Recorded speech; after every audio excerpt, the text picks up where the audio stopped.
What is up, y'all? How you guys doing tonight? Continuing my playthrough of my, quote, 3-heart challenge on Tears of the Kingdom. The reason why I say it's a 3-heart challenge is because you have to get the first heart, and then in order to exchange that 4th heart for some stamina, I'm actually going to have to do, like, the first temple of sorts. So, mind you, I have to have 4 hearts just for a little bit. But welcome everybody who's in the chat. Looking forward to continuing this. I have decided that Wednesday nights is going to be my consistent Zelda nights. So after I finish Tears of the Kingdom, I'll start probably Twilight Princess HD on the Wii U. And that'll just be my nights where I play weekly Zelda. And then I think Thursday nights will probably be Metroid nights. And so want to do one Zelda night, one Metroid night, and yeah. So let me just see who's in the chat real quick before I get started. Cam Man, good to see you, man. Good luck with your sanity. Yeah, this is gonna get really interesting at some points. So, Scutless, good to see you. ID Munster, you as well, and then Alasia, of course, is in the chat. All right. So I am going to be engaging with chat as always. But I'm also going to try to be better about, like, remaining focused, because I was a mess last stream. Like, an absolute mess. Alright, so first thing I'm going to do is I'm going to head to the Hebra Mountains. I'm going to go to the Rito Village, because in order to... Yeah, I think that's where I'm going to start. Because in order to get rid of my 4th heart to trade it out for stamina, I actually have to do that temple. And I am very much not well equipped at all. But we'll make it happen. So let's see here. Where's the map? I'm actually going the wrong way. Let's do this. So if I recall, you just got to go, like, basically up in this area. I got a borders. Let's do that. But thanks to everybody who's in here tonight. And yeah, I plan on making this really consistent because this is a channel that I'm determined to build up. I'm also going to be streaming and playing Echoes of Wisdom when it comes out, and I'll be making videos giving my thoughts on that, sharing little nuggets of information I discover about that. That'll be fun. Jonathan in the chat, what's up? Having a rough night. Glad you're here to hang out. Well, I'm sorry about that, Jonathan. Yeah, I'm sorry about that, man. But yeah, glad to give you some company. Alrighty. So I can do these shrines. I can. But I can only collect stamina. I can't get hearts. This horse kind of sucks.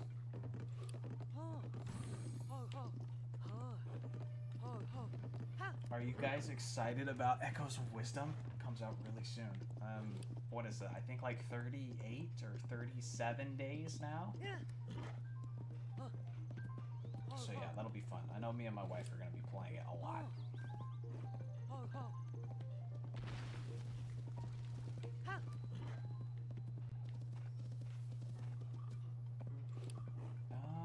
Alright, I'm going to ditch you here for a second, horse, because I'm going to start off with a shrine.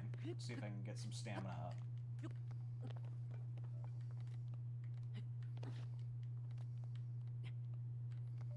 Heidi Munster hasn't thought about it. Yeah, no, I'm excited about it, because I love Link's Awakening.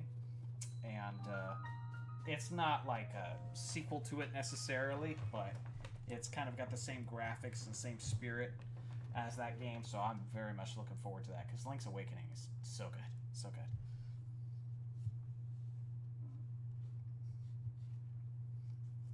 But, so we have a little bit over a month to not only finish this playthrough, but do Twilight Princess as well. I don't know if we'll be able to finish Twilight Princess before Echoes of Wisdom, though. We'll see.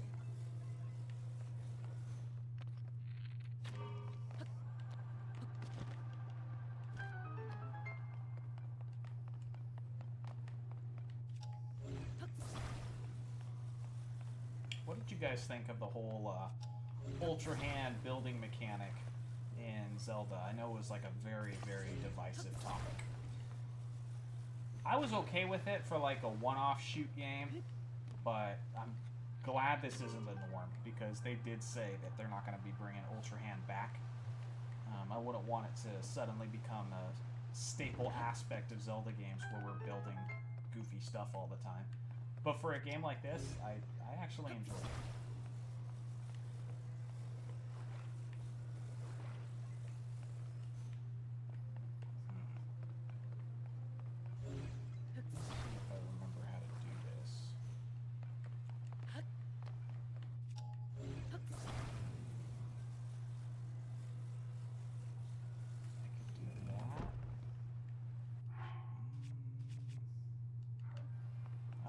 As simple as two of these.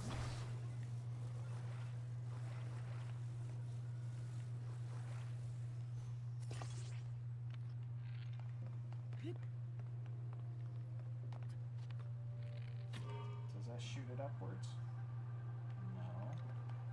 Does it have to be attached? I always forget how this one works. I think this will probably work. Yeah, okay, it works. Okay, that's like super simple then. ID Monster says just been spending time getting really disappointed about Halo's fate. Yeah, I haven't been excited about anything Halo related for a very long time. I let myself get excited about Infinite a little bit initially. Yeah, that was probably not wise. I've given up on 343 and Halo. I wish they'd sell it. To me, the Bungie trilogy is just what's canon to me. My head canon. Let's see here. Jonathan says the hover bike is the best thing about Ultra Hand / auto build. Changed my whole experience with the game. Yeah, I try to avoid it because I hate just using like little stuff that people find on the internet. I like discovering, you know, my own builds and that sort of thing, but I know the hover bike's just killer to a lot of people. Jessica, what's up? Says, hi guys, I'll be popping in from time to time. Yeah, that's right, Jeremy's streaming and I'm modding his chat. Sounds good. No worries, Jessica. I'm just glad to have you in here. Alrighty, so let me check the map again.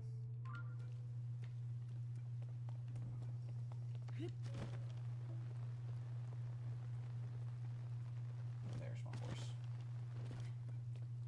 Alright, let's press on. 343 was handling the cleanest, what was that? The cleanest dub of all time, and they killed it. Yeah.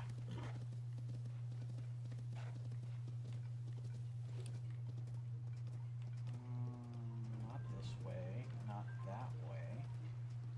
That's the thing about the horse, man. I like riding horses on Tears of the Kingdom and Breath of the Wild is nice in some ways, but I don't think most of us do it like as much as some previous Zelda games, just because they're more of a hindrance. Like you run into a little river and your inclination's just to abandon the horse. And I'm gonna stick it out. What would you say is your favorite Zelda game? That's a great question. It's hard to pick one. I don't think there's a wrong answer on that. I think Twilight Princess is a great pick. I think mine's Ocarina of Time. To me, I just think it's the best. The graphics obviously haven't aged wonderfully, just because it was like the first, you know, 3D Zelda game. I have the most nostalgia towards Link to the Past for sure. But yeah, I think that probably Ocarina of Time. But I don't think there's a wrong answer. I mean, there is with like, if you said like, you know, like Link's Archery or something like that. But there's a lot of right answers. Let me put it that way. Because like I was talking about it last time I was streaming. I freaking love Skyward Sword, man. Like Skyward Sword is right up there. Like it might be S tier for me. And I know a lot of people are like hard on, you know, Skyward Sword. I think when you first played it when it came out with motion controls and everything, but now that it's on the Switch and everything, and they fixed a lot of issues of when it first came out, it's awesome, man. Zelda 2 is a wrong answer. Zelda 2's grown on me a little bit over the years, but yeah, if somebody said that was their favorite, it'd be a little odd.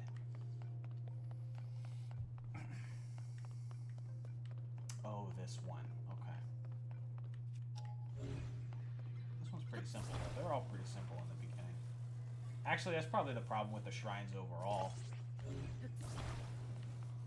Is there like... There's like 500 different ways to complete each one. They're not the most challenging, typically speaking.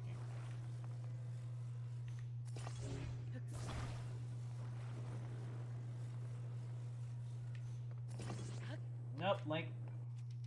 Let's do this first. Mess that up.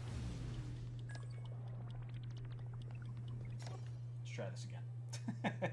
Skyward Sword is so good. Yes, exactly. I'm glad you understand. I feel like Skyward Sword is one of those games that have just aged well over time. Like a lot of us hated it initially, but now we love it. One of those games for me, as I remember, early 2000s when Wind Waker first came out. Man, I was harsh on Wind Waker. Because I wanted more Ocarina of Time. I wanted more Majora's Mask, you know? I wanted that tone, I wanted that vibe, and we got big old bug-eyed Link. Oh, there we go. We got big old bug-eyed Link. And it was just felt so childish. But then you actually play it, and you're like, okay, this game's great. The problem was that we wanted Twilight Princess, and we got Wind Waker. If Twilight Princesses came out before Wind Waker, we would have embraced Wind Waker a little bit more. That was the problem. Let's see here. Skyward Sword got so much unnecessary hate. Had the best story by far. By far. I agree with that too. Story was great. I also think, debatably, the best version of Zelda herself. I really liked Zelda and Skyward Sword. The emotion of that game is good, and another like kind of underrated detail of that game is like Link as a character, even though he doesn't like really say anything, he emotes more in that game than almost any other Zelda game. All right, so how do I get? Did I miss it? Okay, hold on. I can ascend up into this, right? Okay, cool. Okay, I need a ball. Where the heck is the ball? I'll get to the rest of the chat in a little bit. I need to figure out what the heck I'm doing here. Oh, okay, so it's down there. I just went up high too quick. Okay, I think I only need this one. Let's just do that. And let's do this. That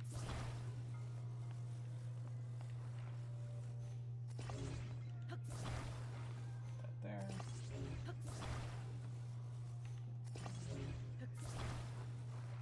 Why am I doing that? It needs to be like that. That is the most janky thing ever, but I think it's gonna work. Let me put my weight over here to balance it out. There we go. Big brain. I hate this game story purely because it ignores Skyward Sword and the fact that we basically found it high. Yeah, that was one of my biggest complaints too. Is I was just like, it felt like it like retconned Skyward Sword, but what I think what they're doing kind of is like, it's further proving that Breath of the Wild and Tears of the Kingdom are just really like their own timeline altogether. Because they already had stuff that like just didn't make sense, where they had Zoras and Ritos together, where they can't really coexist in the timeline, you know, because one is an evolution of the other and things like that. So I just think it's a timeline to itself. But to have like an origin story so soon after Skyward Sword, it did feel weird. Scutless said, I looked up the word ocarina recently. It's one of the words that has more than one correct pronunciation. Ocarina, as I say it, and ocarina, as Johnny says it, are both technically correct. I didn't know that. I feel like I've shamed people in the past who said Ocarina. Interesting. It's good to know. What would you say is the most overrated Zelda game also? I say Wind Waker is super overrated. That's hard, because if something... I feel like for one to be overrated, I kind of naturally have to dislike it, right? And there's there's not many Zelda games I dislike.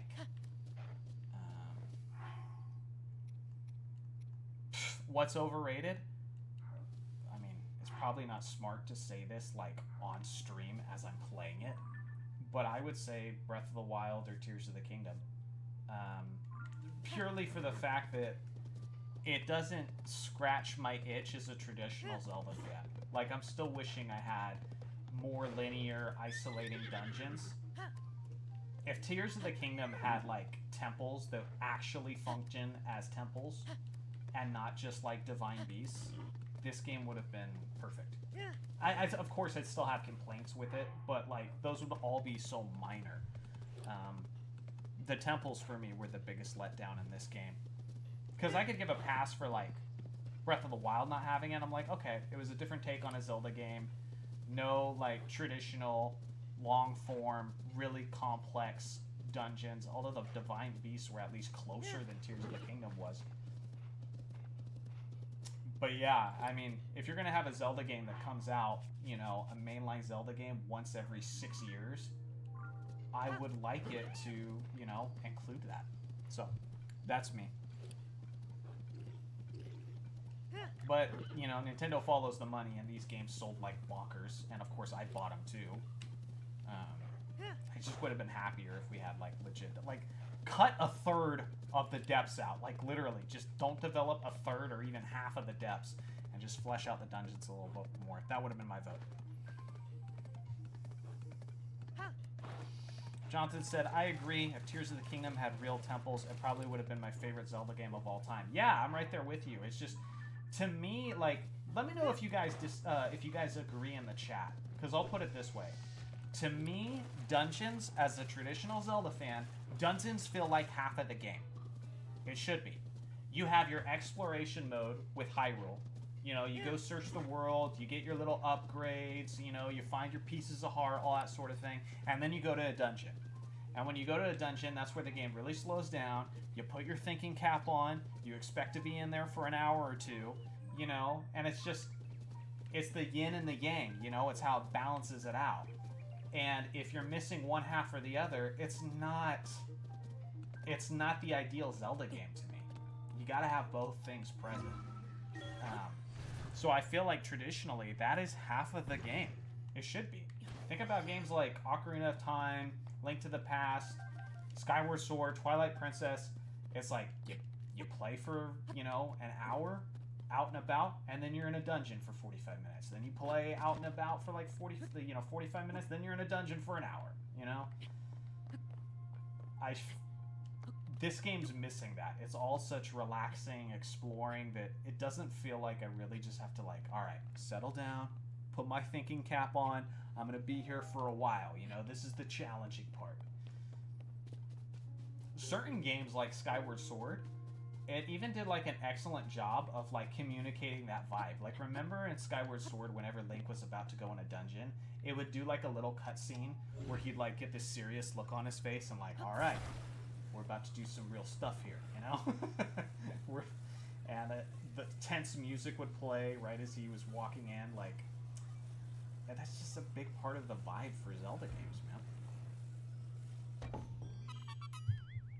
Imagine Tears of the Kingdom with no shrines, 8 main dungeons, and like 20 mini dungeons. That's the next Zelda I want. Agreed. 100% agreed. But that's the thing. I think that so many people hate on this game, hate on these games like traditional Zelda fans, but really what we want, it's not that big of an ask, you know? The problem is, and I will make a video about this at some point, I'm a little annoyed with myself that I haven't yet. I think it was impossible for this game to pull that off. Because, by nature, they wanted to make a game where you could do as much as possible. You know? You could fuse bombs to your shield, you could create all kinds of meals, you could fuse anything and everything, you can create aircraft, you can... It wanted you to be limitless. And dungeons, by nature, have to be limiting in order for them to be, like, you know, feel like puzzles. So if you create a game where there's a million different ways to, you know, to travel or to, you know, ascend obstacles and that sort of thing, that just kind of breaks dungeons as is. And so the only way we're going to get back to those dungeons of old, that same vibe, is you got to limit Link a little bit more. You can't just create whatever you want and use whatever you want on a moment's notice.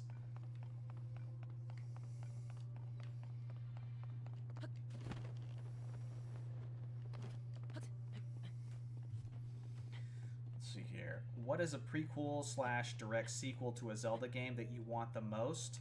I want one of them for Twilight Princess.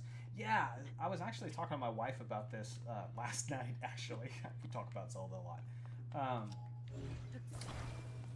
I want something that actually ties into a previous game, because, I mean, they're always creating new stories for Zelda, always retelling, like, a different version of the same story, like, over and over and over again. I kind of wish they would, you know, do offshoots of, like, you know, an offshoot of, like, Ocarina of Time, or, like, go back to the ocean and do something, you know, through Wind Waker's world again. One thing they almost did, and I made a video about it, and I know some of you probably saw it, was Retro Studios back in, like, the early or mid 2000s. I can't remember exactly when, but they were supposed to do a game where you played as Sheik. Oh, shoot. Alright, well, that was bad. They were supposed to do a game where you played as Sheik, and it was after the, quote, Fallen timeline, which technically meant after Ocarina of Time, but it was in the scenario where Link actually loses to Ganondorf. Because, essentially, for those of you who don't know the Zelda canon, the timeline breaks off into 3 branches at the end of Ocarina of Time into basically its own little multiverse. And one of those scenarios is where Link actually loses. I believe A Link to the Past, correct me if I'm wrong in the chat, I know Scutless can, but I believe A Link to the Past is actually in that Fallen timeline as well. So, this game that was originally supposed to be done by Retro Studios was where you were going to play as Sheik in a post-apocalyptic world after Ganon had defeated Link. And it would have been the most mature, like, darkest, tonally darkest Zelda game yet. And for some reason, Nintendo ended up canceling it. But man, that would have been freaking awesome. That would have been crazy. And so, I wish they would resurrect that one, similar to how they did with Metroid Dread. You know, because Dread was shelved for a long time and they didn't touch it. If, you know, after the release of Metroid Prime 4, if Retro Studios is freed up, I'd love to see them, you know, to get that opportunity again.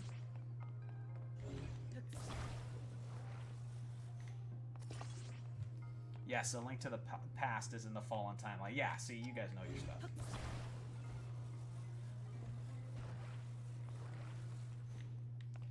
So I know you're supposed to, like, create something to go across here. I think I'm just gonna make, like, a very, very, very, like, long object. Just push it over there.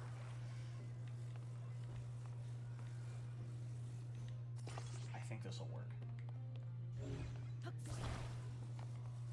Let's see here. Another fun fact from Scutless said Hyrule Warriors was at one point going to be a canon game and about unifying the timelines, but they later made it completely non-canon. Yeah. Yeah, and the canons just got all weird. A lot of people were upset with, including myself to a certain extent. Like, I get why he said it, but Eiji Aonuma, the producer of Zelda, really, he's like the face of Zelda at this point, basically said he doesn't concern himself with a canon and making it make sense because he feels that it kind of limits what they're able to do with the games. Essentially, he's saying, I want to create fun games, and worry about the story second. And although I get that, I just feel like, man, I don't know, like story, I feel like should be such an important aspect of Zelda games, seeing that so much is already established. But that's me. But I get why he says that. I get why he feels that way.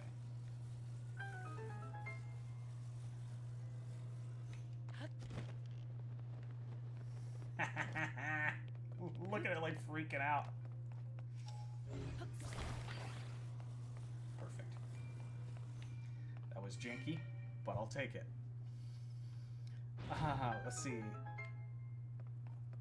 AWF 1000, what's up? Good to see you. Says, I hated the shrine. Took me ages. Gotta hand it to Nintendo, though. Some say video games rot your brain, but they know how to exercise it. Yeah, they do. Exactly. Yeah, did you guys see that? Like, Twitter/X is having this big old, like, argument right now because somebody posted, what was it, this fake poll. Like, it got community noted, and it turns out it was a fake poll. But they polled women, and like 90% of women said the most unattractive hobby for guys was playing video games. And it's just, like, started this big old, like, I gave my thoughts on it and everything.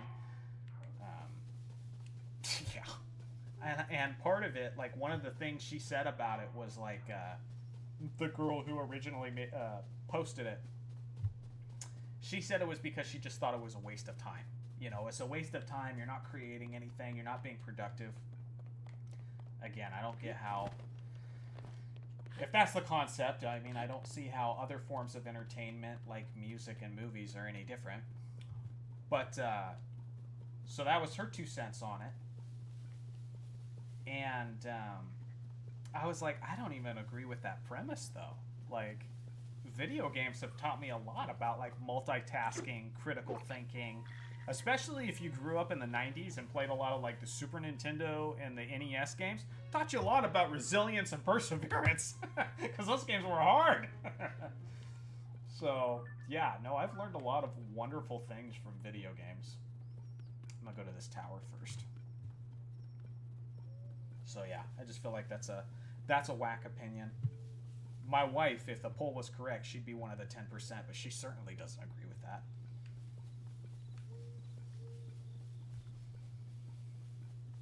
Bird watching was the most attractive on that too. No woman I have ever known would have wanted me to be watching any birds. Yeah, right? Like, real masculine trait women are looking for in men. I just want them to be like watching birds. Get out of here. Let's see. Elijah says, good women want to have... Good women are happy to celebrate their man's hobbies. I can't fathom shaming a man for doing what he enjoys. Yeah, no, for sure. But I also think it probably depends on the context. Like, how do I get to this? This one's a little tricky to get to.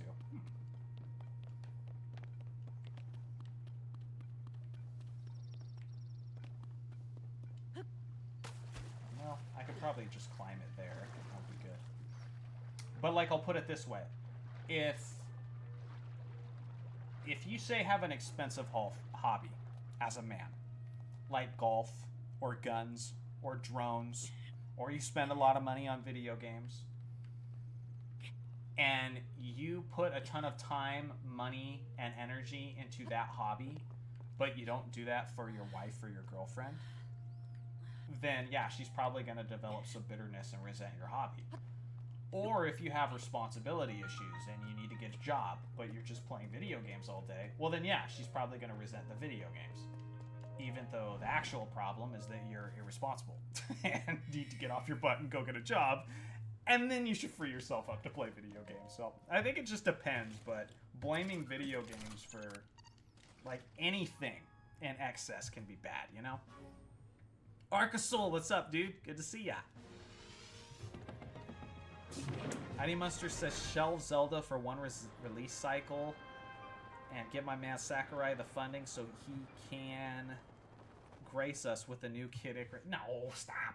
There's enough development teams where Kid Icarus can get love and Zelda. Like, they like money too much to skip a release cycle for Zelda. I just think they need to let more teams be involved. Like, Metroid Prime 4 is being developed by Retro Studios. Mercury Stream did Metroid Dread, and they're probably going to do Metroid 6 as well. So I think that's what they should do. They should just let more, you know, third-party teams handle some of these Zelda projects, because clearly oversaturation's not an issue. Like, people bought this game like crazy, and when Zelda Echoes of Wisdom comes out, they're going to buy that game like crazy. Look how many Mario games there are. And they just keep selling like crazy. Arsul, yes, he said, you talking about that ridiculous women find this unattractive post? Yeah. I think there's context where that can make sense. I definitely dated a girl one time who viewed video games as unattractive. What was I doing, right? Should have been a deal breaker. Let's see here. Okay, I need to go this way a little bit. But yeah, dude, just kind of a ridiculous post. But it was a lie. I mean, it was genuinely a lie. It would be something if it was actually true, and something for us to think about, if 90% of women thought that was unattractive, but it was a fake poll. It wasn't even legit. Bro, want to know the funniest thing I've ever heard someone say about a game before? Yes, please tell me. I want to know.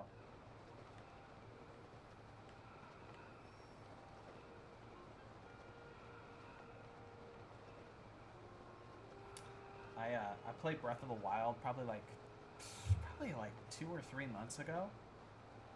And there was one context where I was falling out of the sky, and I kept hitting like the dive button, like, okay, dive. And I was like, oh wait, I forgot I can't do that.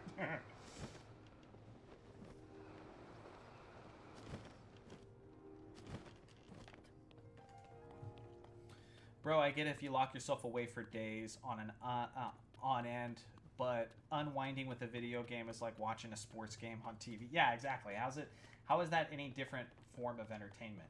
But again, if you need to get a job, you don't have a job, you're playing 12 hours a day, you're ignoring your kids and stuff, well then yeah, you got a problem. But your problem, I would argue, is not necessarily even the video games. That doesn't make video games objectively bad.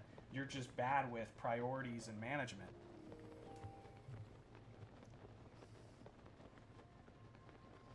Only Johnny would stop streaming for a year, get married, have a kid, then come back as a sage of relationships. I don't know about that. I'm just a dude with an opinion, man. Let's see. People get on my case about video games at my age, 33, to which I say, is there an age that a man isn't allowed to have a hobby anymore? Yeah, for sure. But I also think that's going to be like... Dude, Gen Z is growing up with video games. Like, that narrative is gonna be, like, dead within a matter of 20 years, I think. Like, nobody's gonna be saying that anymore at a certain point, because, like, you're talking about, like, a whole generation that'll have been involved in gaming. I was in a Discord server once, and someone said, Other M, of course, was also a dream. This time it was a fever dream. One Samus had right after fusion, as a result of absorbing too many X-parasites. Yeah, I kind of wish it wasn't canon. If there was, like... Okay, you want to talk about a game I would love to see? I would love to see Other M redone and done right. Like, let Mercury Steam or... I don't know Retro Studios, because they take so long. But, like, let another development team do Other M and make it feel like an actual Metroid game. And don't make Samus so insufferable, that would be my vote. I would love to see that. Okay, so I'm getting there. Then I said, turns out that even with Metroid DNA, they can be bad for your health if you overdo it, like eating too much junk food. It's amazing. Yeah, in 20 years, we will be... and the post-gamers industry collapse. It's gonna be great. I don't know. I don't think so. We'll see. I don't know if Nintendo's going anywhere. If they do some stupid, you know, Nintendo Wii U marketing all over again, but as long as they don't, like, totally botch it, I don't see Nintendo going anywhere. Microsoft and Sony both have their own issues going on, but I feel like if video games industry just tanked, someone will rise up. Some big brand will make a new console that'll get everybody excited, but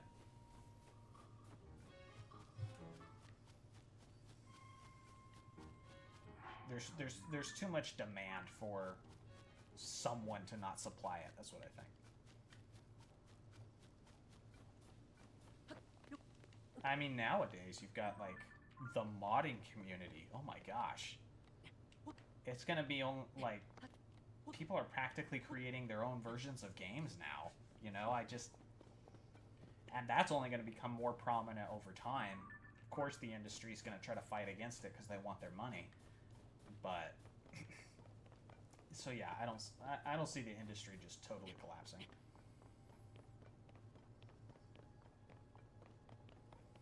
Yeah, Scutless. I mean, they worked hard not to mention Other M at all in Dread.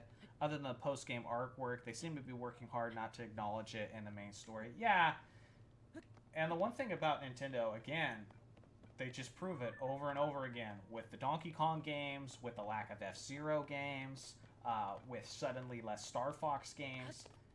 They just follow the money, man. The way they look at whether or not a franchise is successful, whether or not fans like something, is whether or not it's making money. So as each F-Zero game declined in sales, they eventually went, screw it, let's just stop making F-Zero games because they're not selling. And now that they see that, like, Breath of the Wild and Tears of the Kingdom are selling so much, they're like, okay, this is what people want because they give us so much money. So that's how they determine what they want to make more of and what they don't make more of.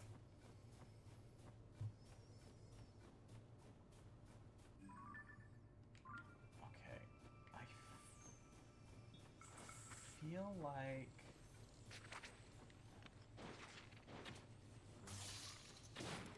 back off. Hold on. Yep. I want your ice. There we go.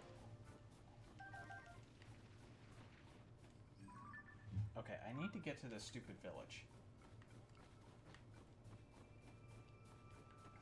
Thank you to everyone who's in chat. This has been some great conversation.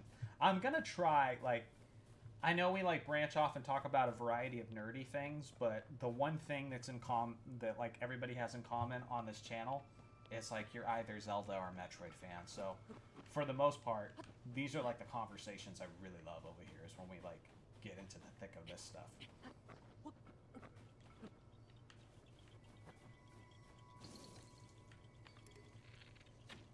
Ah!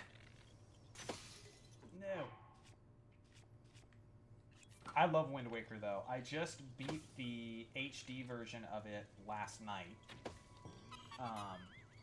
I caved, and I couldn't wait for the Switch to release the HD versions anymore, so I went ahead and just bought a Wii U and Wind Waker and Twilight Princess, and it cost me like an arm and a leg, but I just couldn't wait anymore.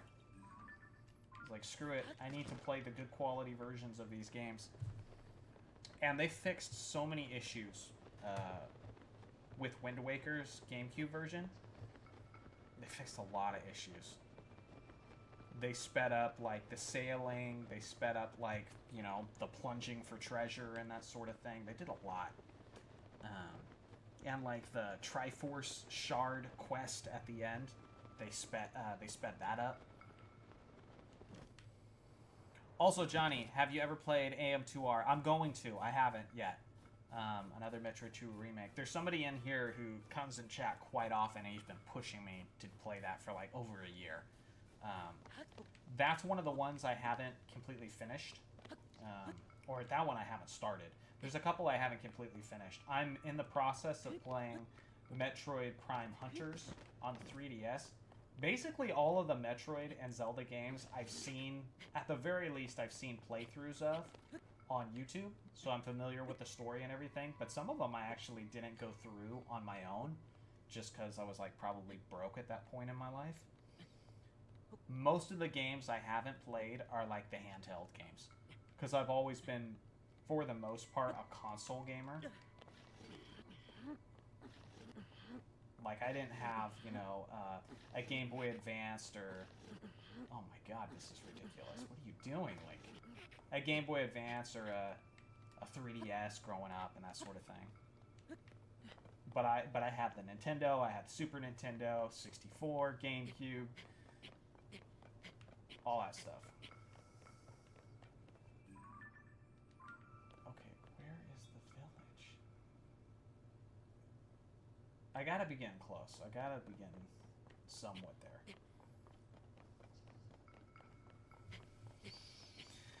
Bro, I'm planning on playing Hunter's next, but I have ordered it like 2 weeks ago and it still hasn't arrived. Oh, that sucks. Keep checking on that. Somebody just not sent it? It's hard to play, man. Like, it's like you have to be like controlling, you know, the direction, hitting the A button while also holding the stylus. It's very difficult to play. Johnny, will you live stream your playthrough of AM2R? You know, that would be cool. Yeah, I might do that actually. I gotta be honest, a lot of games I don't always like streaming my perspective the first time I go through it. Oh shoot, Link. Oh no, I was just about to hit the button. I was a second too late. Come on. Okay. Just because, you know, I mean, maybe you guys could relate to this, but like, when you first play it through a game you're really looking forward to, like when it was Tears of the Kingdom, you want to just be like completely immersed in it and just like think about this world, you know, just totally be in it. But sometimes with streaming it's hard because, you know, you're so distracted by chat, you're worried about like entertaining people and that sort of thing. So a lot of times it's like hard to play for the first time on stream. If you really want to be immersed and just enjoy it. But AM2R, especially considering something that isn't part of the Metroid canon, like, yeah, I'd totally do that. That sounds awesome. That's a great idea.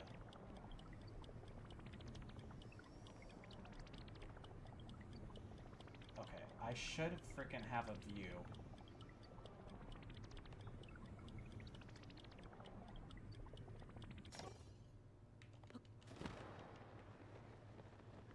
It's so hard to tell with this freaking fog.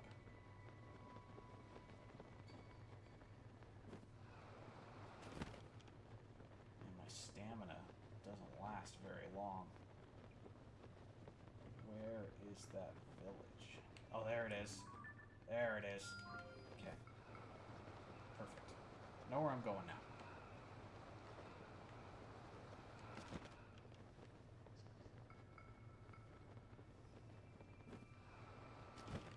You're never going to be at your best when playing on stream because a portion of your brain is dedicated to chat and coming up with the responses you need. Yeah, exactly. Which is fine, but like, when you're going through a game for a first time and you're so obsessive, like it means so much to you, which obviously these games mean a lot to me. It'd be hard, like Metroid Prime 4, I'm gonna go through it for the first time off stream. So I'll probably take like 2 or 3 days to beat it. I'll make sure to work ahead on my job so that I have time where I could just play those games like 10 hours a day. And then I'll just like, after I totally immerse myself in it, beat it, I'll play it on stream for like my second playthrough. Maybe I'll even like do the hard mode if they have a hard mode. AM2R came out before Samus Returns, by the way. Okay, good to know. Johnny, what is your stance on pot roast? It's good. Do you have a strong stance on pot roast? I'm not crazy about it. Get up. I think I'm just gonna sail across here. So Johnny, in terms of Zelda trivia, do you know the Ghost of Misery Meyer from Link to the Past? The Ghost of Misery Meyer. God, that sounds familiar. The Ghost of Misery Meyer. As soon as you say it, I'm gonna know exactly what that is. I feel like, are you saying like which like is that a boss? The Ghost of Misery Meyer. Is that the boss where it's like a where it's one of the princesses that ends up becoming like that demon thing with the red head that you have to like you have to defeat? I can't remember.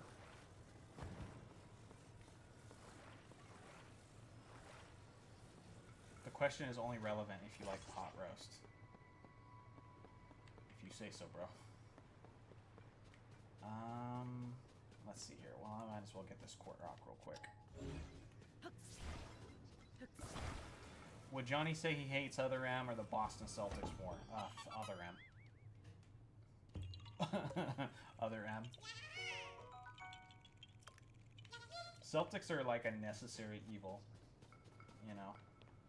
Like, I could say I hate them all I want, and I do, but like, they made the Lakers legacy, Lakers history more rich just by their existence and by rivalries and stuff. Other M offers nothing that I'm happy about. Nothing. And the thing is, I love Team Ninja for the Ninja Gaiden games. Love Team Ninja. But I would have never have picked them to be involved in a Metroid game. Do I have a steering stick? It'd be really nice if I had a steering stick. I do not.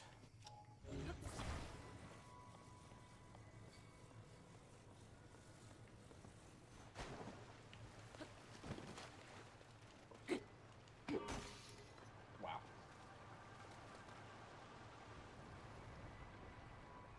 And I have to turn this.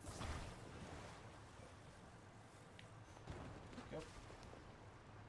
This is not working out at all. This thing is very, very much not working. Whatever, I don't need you anyway. Alright, well that was an epic fail.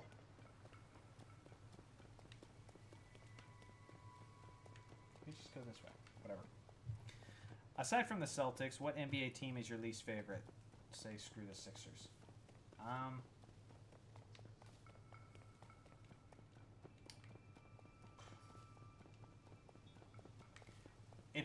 It's so hard to say because it was different. It was different teams at different points. Like early 2000s was the Kings for sure. Hated the Sacramento Queens. You know, during that big old rivalry. As a child, I hated the Pistons. Hated the Pistons just because of their scummy players. You know, Bill Laimbeer, Rick Mahorn, and stuff. When I was watching those games on VHS tapes that my dad recorded, I hated those guys so much. Isaiah Thomas and his like fake smile and stuff. Let's see. Basically, it's a misplaced Dark World Zora enemy in that swamp area, not in the dungeon itself, that can't appear properly, can't attack Link, but you can still kill it. The frick? The swamp area. So yeah, where level 6 is at. No. Well, there's several swamp areas. I'm not sure which one you're talking about. But shoot, dude, I'm gonna look that up. That's the thing that's interesting for me, is like, a lot of people became Zelda fans and like Metroid fans through the timeline of like the internet and everything. I was playing these games before the internet, and it's also like against my religion to to like look on the internet to try to figure out how to do things. I hate doing that. I hate doing that because that's not how I did it when I was a kid, you know? Like, you either had Nintendo Power Magazine or you just figured it out. That's how it was in the 90s. You just had to figure it out. One of the things I remember, that's a fun conversation actually. What is a part of a Zelda game? What is a part of a Zelda game where you were stuck the longest? That's a good one. One that comes to mind for me is in Ocarina of Time. I didn't realize, probably because I skipped too much of like what she said. But like the fact that you had to go back to the Temple of Time to learn the Song of Time, and Sheik's there waiting to meet you. Oh my god, that took me forever to figure out.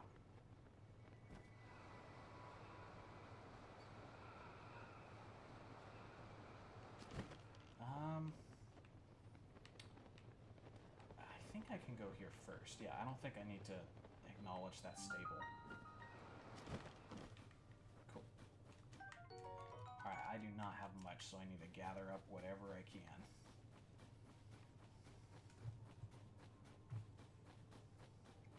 Dang, Johnny follows the religion of figure it out yourself. Yes, absolutely. Figure it out yourself. If somebody doesn't want to play that way, like, you don't have to. The internet's at your fingertips. Like, go for it. But that's how I enjoy it the most. I can frickin' tell motion controls is on. Why is that on?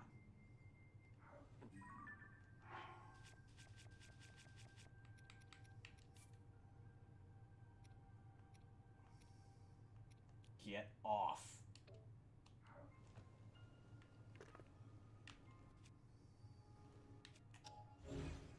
Okay, thank God. But yeah, that's just how we grew up playing, so. Let's see here.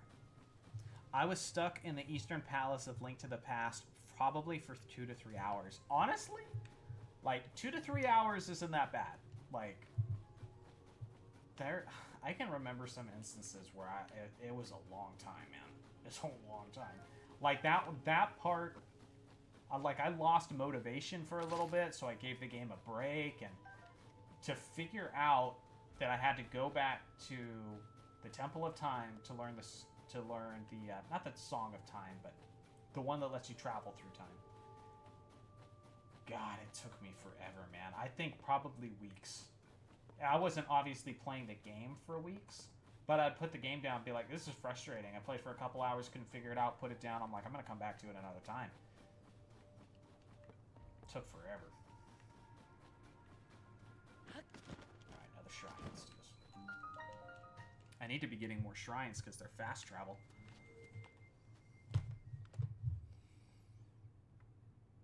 I think it'd be hilarious if I saw Johnny on the sideline of an NBA game. Maybe at a Dallas Mavericks game, now that I'm in Texas. In all seriousness, I think this upcoming season I'd like to go. I mean, I'm not going to pay like several thousands of dollars to get sideline tickets. I make decent money on YouTube. It ain't that good. But, yeah, I think I want to go to a Dallas Mavericks game. See Luka and Kyrie play. That'd be sick. How they got Klay Thompson. That's going to be fun. But after making the NBA Finals, yeah, I bet tickets are going to be expensive this upcoming season. Johnny, who's a current player that could make a turn to being a coach in the NBA and actually be good? Chris Paul. Chris Paul for sure. He's got the right attitude for it. He's got the leadership qualities. He obviously has a high basketball IQ. And I think Rondo, who's a recently done player, he's going to make a good one too.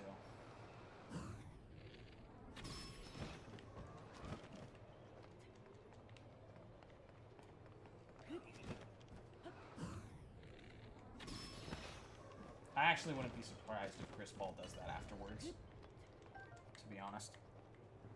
I want to see Luka win one. Yeah, that'd be awesome.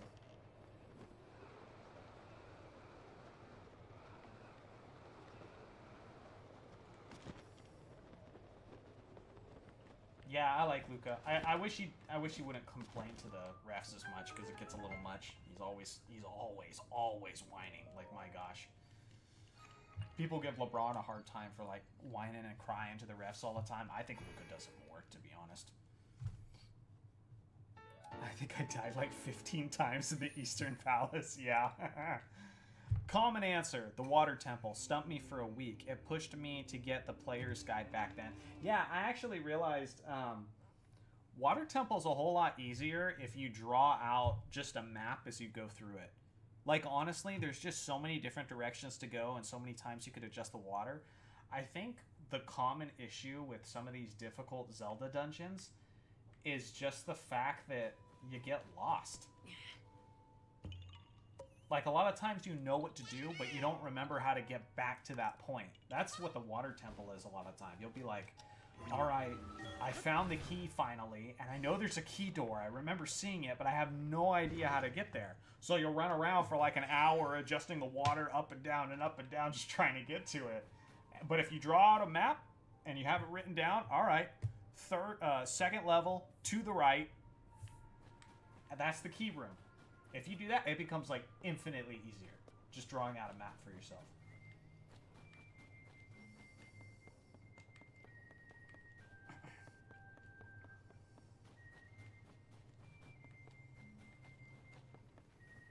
How is Luka not ejected every game when he complains every game? I think it's the manner in which he complains.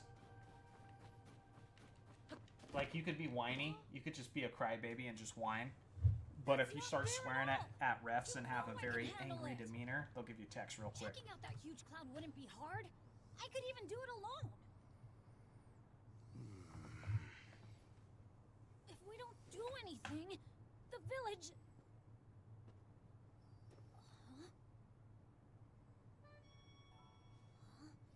So I think Tulin is by far the best sage in this game. Do you guys agree? He is like the only one I keep activated at all times. Link!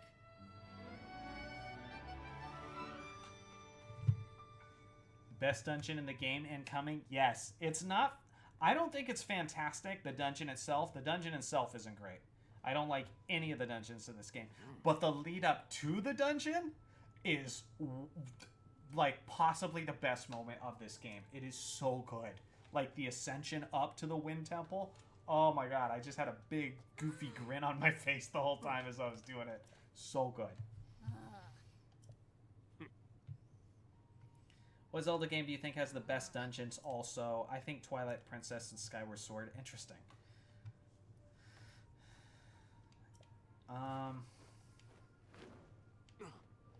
I think Ocarina has to be in there. I would say probably Ocarina, and a Skyward Sword almost feels a little too easy. I would think Ocarina or Twilight Princess, personally.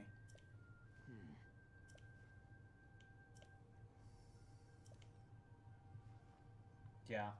I will say, what I've realized over time, I like Link to the Past and Link to the Past dungeons, but that game really suffers from not having more variety of music to the dungeons. You know, it's just the same like, you hear that like 7 straight times after like 7 straight dungeons, and you're just like, kill me now. It's so repetitive. So when Ocarina changed up that mold and started giving different dungeon music to each temple, like that was awesome. And I wish they had started that with A Link to the Past.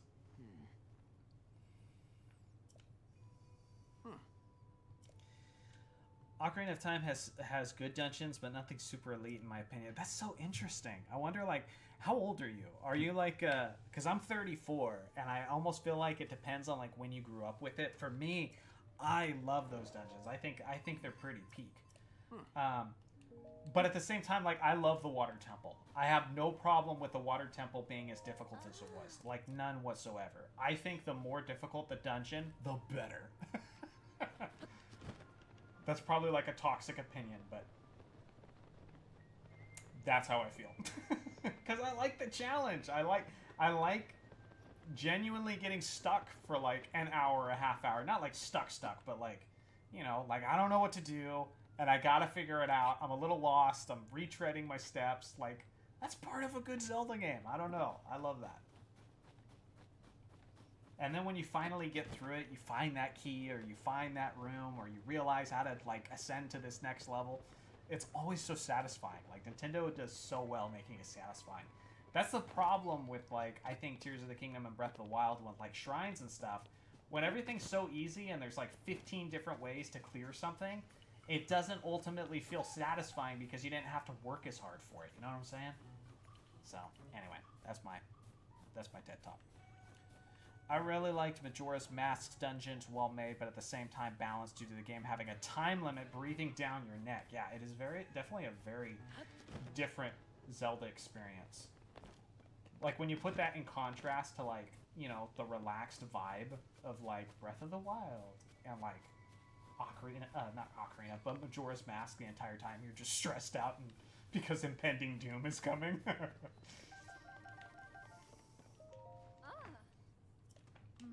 Oh, I'm 15. There you go. See? Exactly. But Ocarina of Time 3D was the first game I played, and I beat it back when I was like 4, and I beat it like 20 to 25 times. Yeah, well, there you go. There you go. So I guess in a way our experiences actually were kind of similar, because you did play a version of it when you were really young, so that's fair.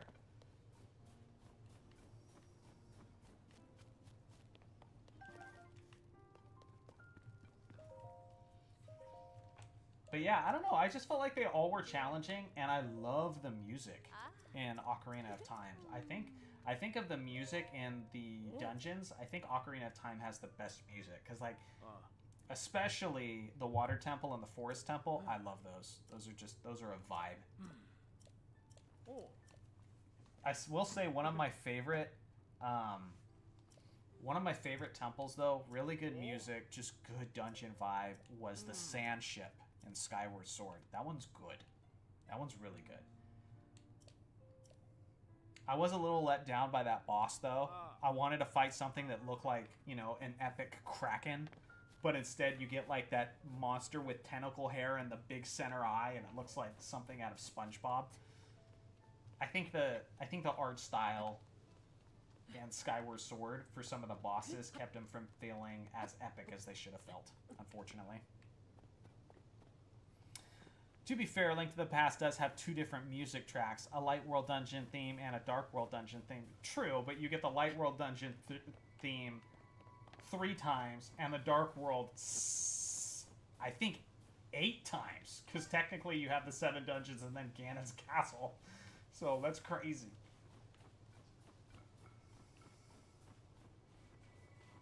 Yeah, Skutless gets it. Yeah, exactly. Oh, the Sand Ship. The the Monster Inc. reject. Exactly. Doesn't look like a serious, like, threatening monster at all. Just goofy. I do like the warm and fuzzy, like, the cozy vibes to Skyward Sword, but I do feel like at certain points it kind of held it back. I'll ask you guys, because I talked about this last stream. I plan on doing the Best of Zelda series.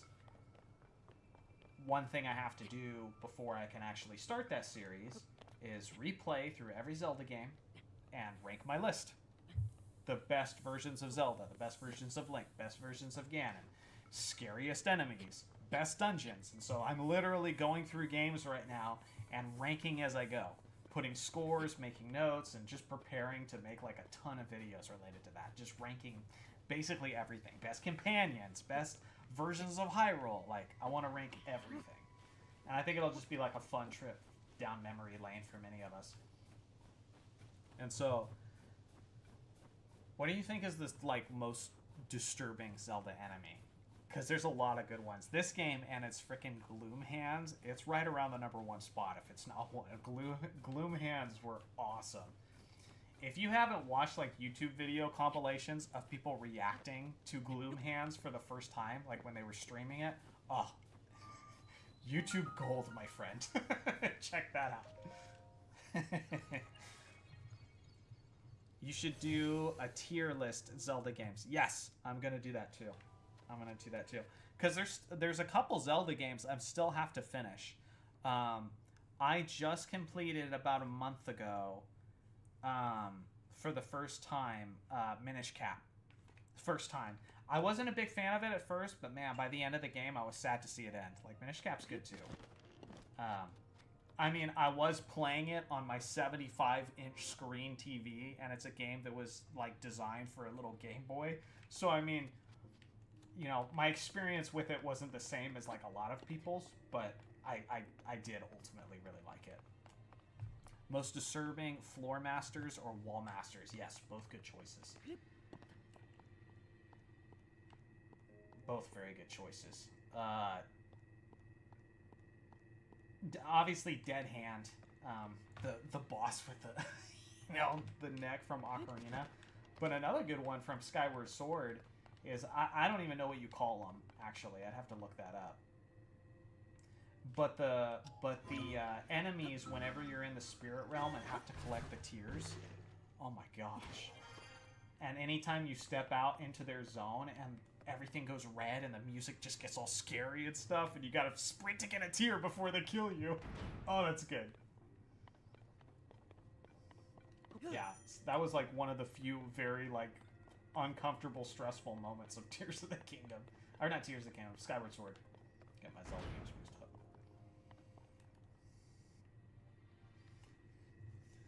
Your Dead Hand impression just made me smile. Yeah.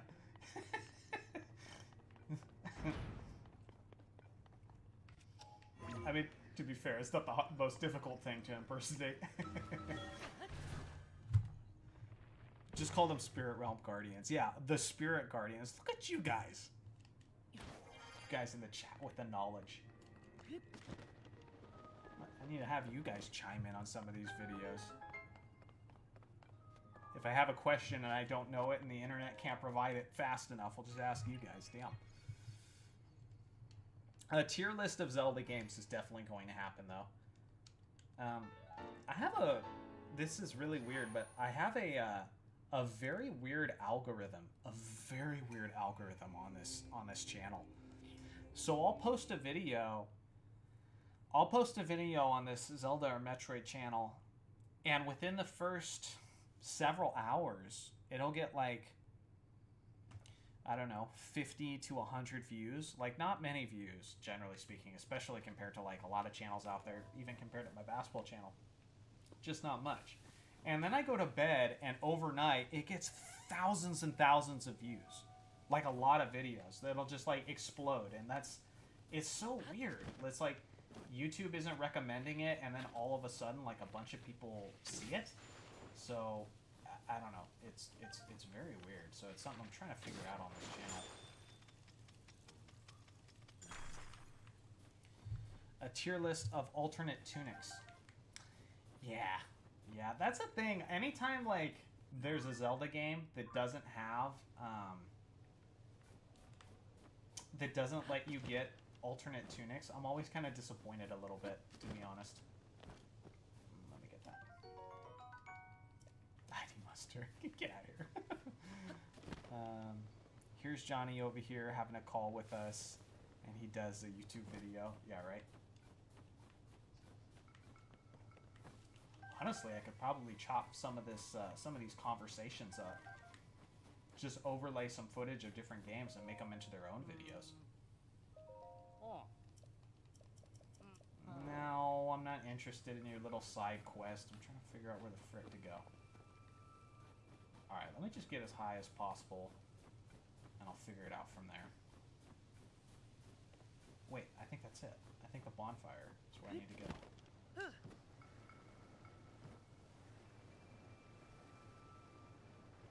I think. I could be wrong.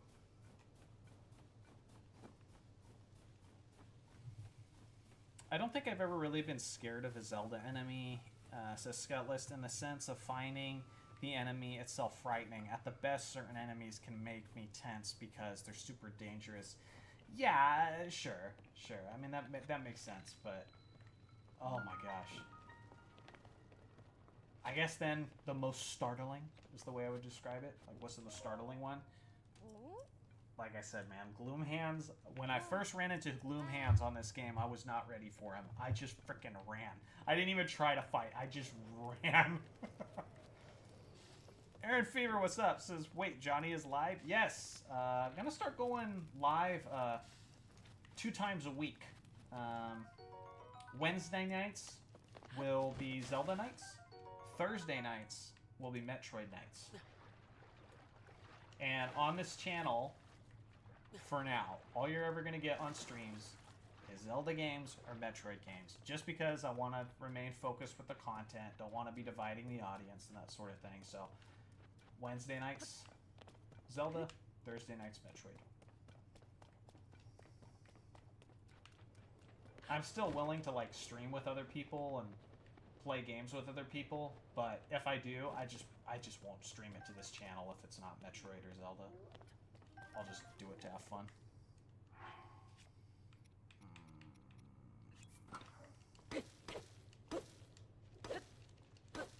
Does this not work on this? I need a rock.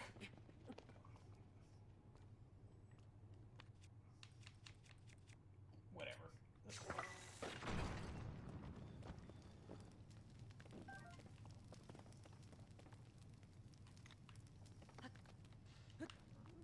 You should make a Discord server. Yeah, actually. You know what I do, actually? I'm not that good with Discord. I feel like it's so, like, difficult to figure it out. But if someone on the chat wanted to make one for me, I'd, like, pay you, like, 75 bucks or something. Make me a good one. Like, if somebody wanted to make me a good one, and then appoint me as the leader of it, send out invites and all that, yeah, I'll pay someone, like, 75 bucks. If anybody wanted to do that. Because I am so boomer when it comes to Discord. So, like, getting it started, like, sounds stressful. Yo, bet. I'll make one. All right, do it. Do it. Be in touch with me. On my About Me section on this channel, you should, underscores, he has a Discord server. We did this, ID Monster. Yeah, but it's not specifically dedicated to Metroid and Zelda. If I continue with that Discord server, at the very least, I would want to change it up basically from top to bottom.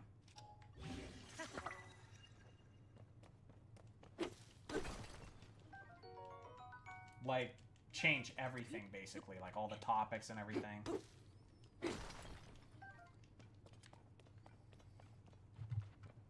Do you ever use glitches? The duplication glitch saves me so much. No, and I don't want to. Genuinely, I don't want to know how it works, because if you're able to do it and you enjoy it, the hell, more power to you. I'm happy for you. For me, I feel like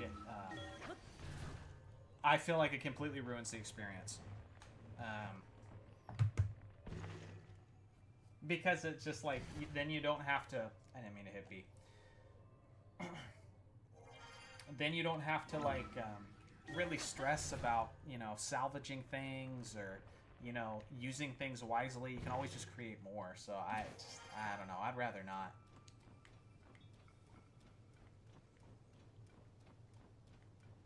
How easy, because I've never done it because I never tried. Is the duplication glitch easy though?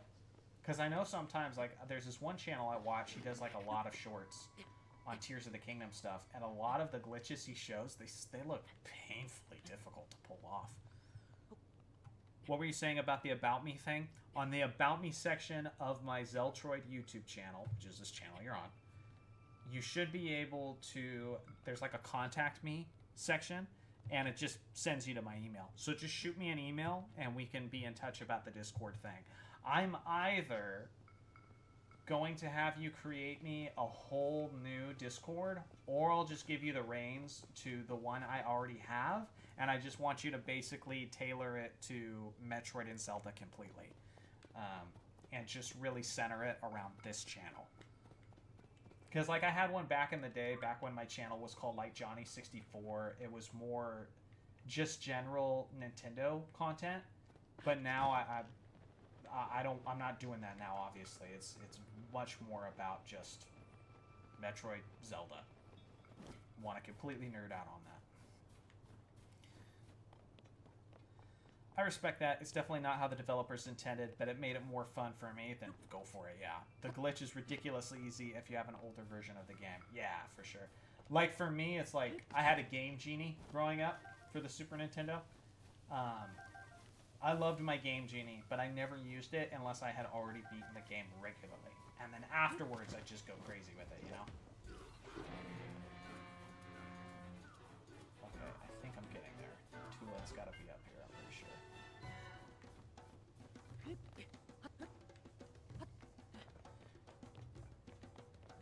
Speaking of which, I recently found you in the comments of a Zelda short about how to get rid of the Kokiri blocking you. Yeah, that's right. Yeah, that's right. I commented on that. I was like, I tried. So basically, what he's talking about is in Ocarina of Time, in Kokiri Forest, there's the little Kokiri who's blocking you from getting out into the world. Well, there's actually a way you can get by him through a glitch. I just remember being like 8, 9 years old, trying over and over and over again to get past him, and I basically just accepted the fact that, like, you can't do it. Well, it turns out you can. People figured it out. Kind of breaks the game, but...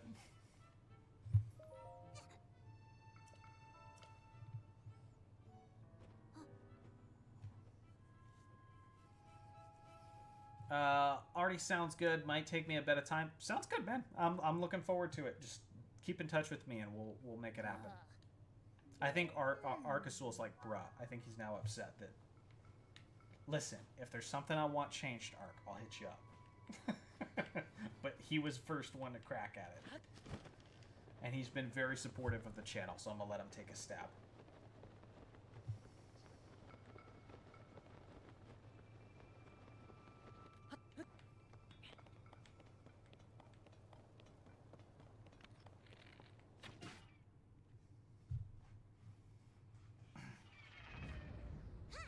This man already has a foundation. Ark, I didn't say that. He might just change the one that already exists. Calm down, Ark. Ark's a good friend of mine, so if I get hostile with him, that's why. I have to explain this because I feel like I have two different communities coming together. People who are like my jerk friends who I've known forever, and a bunch of people who just know me for my Metroid and Zelda content.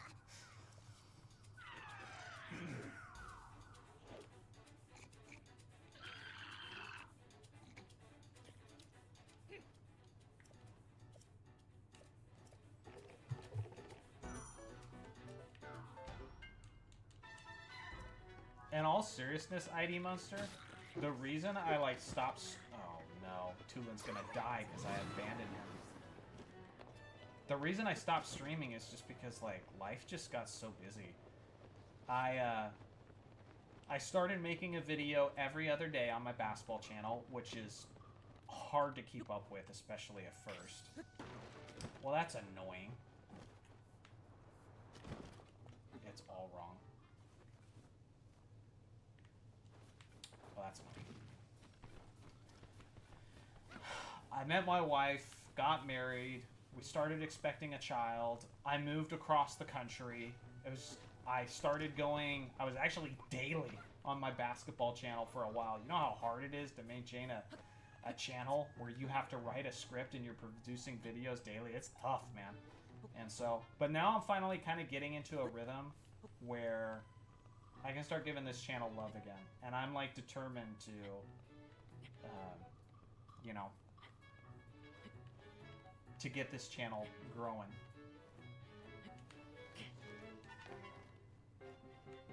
Okay, this is annoying. Man. Come on! Frick. Alright, first death. That was obnoxious. That was just like pure amateur hour. Pure amateur hour. Reading on stream and playing a game at the same time, like, it's more difficult than you'd think. I remember like being really critical of people who stream and just not playing well, and I get it now. I genuinely get it. You're like less than half as good as you are off stream. What's the plan for the Metroid games? Gonna start with number 1 and play through and just keep going? I'll let you guys decide. What do you think? Should I start with NES Metroid and just go from there? Or would you like me to start with something else specifically? I mean, I'll let you guys know a little secret about me. The very first Metroid game I ever played was the NES Metroid. And I love that game. I love that game so much. I know it's just like, its graphics are so dated and everything, but like, the music, like the soundtrack on that game was so good. And it just set up the whole foundation for Metroid games, and so I love that one. That'd be fun to start with that one. ID Munster says start with Federation Force. I'm definitely not starting with Federation Force.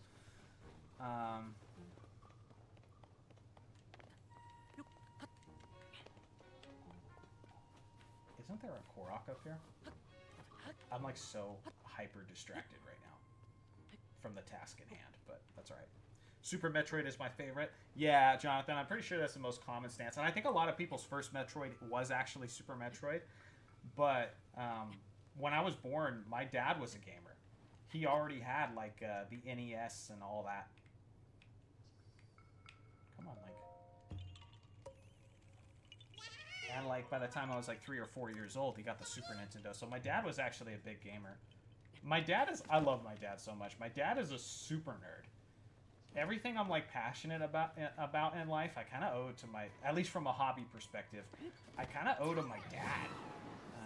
He filmed all the basketball games on VHS tapes, which allowed me to watch them and, you know, learn up on history and that sort of thing. And then he was a gamer, a Nintendo gamer before I was born. And then like in the early 2000s when we were all playing card games like Yu-Gi-Oh and stuff, my dad had his own deck and was playing with us. He was so cool. He literally saw what the World Champions deck was and just replicated it. And then just dominated us.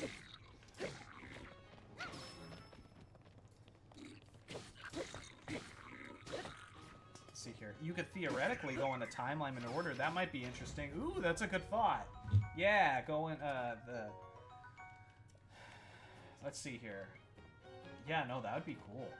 So start with Zero Mission. I love Zero Mission. You can start with the NES Metroid, then Zero Mission. Oh, come on! Come on! Yeah, no, that would be cool. I don't know. I kind of like that one the most, I think. Okay, now I sleep. Yeah, thanks, man. You have a good night, and we're going to be in touch about the you revamping my Discord.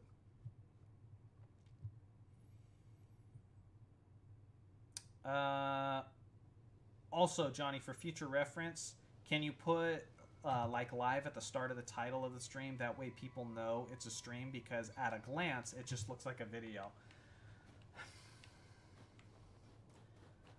I gotta be honest, I'm a little bit conflicted on that for selfish reasons. I agree, I just worry that people are gonna click on it less, but at the same time, maybe not, I don't know. So, yeah, I think I might do that. Although, for each of my playthroughs, I'm going to keep using the same thumbnail over and over again throughout the entirety of the playthrough. So I think you'll figure out pretty quick, like, people will figure out pretty quickly, like, oh, this is that same thing.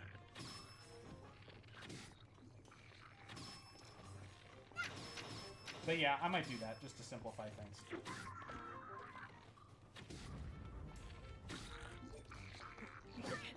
Bro! How long is the reach on that thing? Alright, I'm not dying again. I'm not dying again. 3 deaths. 3 deaths too many. I'm not dying again. I'm locking in.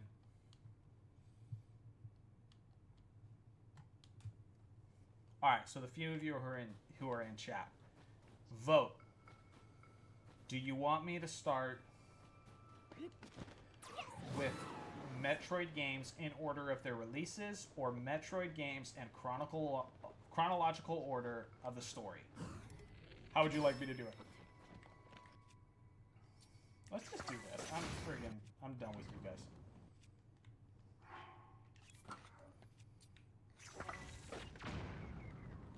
That was easy. Okay. Media Hell says underrated channel. Thank you, sir. I appreciate that. Thank you, sir. Yeah, whoever. Thank you so much. I do appreciate that. I don't post often enough over here, but I'm gonna turn it up. I'm really gonna turn up the intensity because I am determined to grow this channel. I have a basketball channel. It has. I'm closing in on 200,000 subscribers over there, so it's a big channel. It's my full-time job. I gained subscribers on this little Metroid Zelda channel on a per view basis 3 times faster than that basketball channel. Like, that's the potential of this Metroid channel if I just can start posting consistently. So I really need to. It's something like per every 360 views on the basketball channel, I get a sub. It's like per every 127 views over here, I get a sub. It's like, dude, that's crazy. You know? I really need to give more love over here. So yeah, I'm kind of just to be fully transparent with you guys, I'm kind of in this build-up phase. I'm making videos in the meantime. I'm going to be making, like, Echoes of Wisdom video. But I'm not really going to start really pumping out videos fast until about 6 months from now. Because I'm going through every Zelda game right now. I'm in the process of playing through them all. And I'm making lists as I go. You know, the best dungeons, my favorite iterations of Zelda, Hyrule, Link, best NPC characters, all that sort of things. I really want to just delve into a lot of, like, lore videos, top 10 videos, you know, ranking the best dungeons, like all of the dungeons. I want to rank every single one. And so I'm kind of building up for that. And I feel like in the, like, 6 months from now, I'm going to be rolling, where all of that is just going to start getting produced on the channel. I think that'll be fun.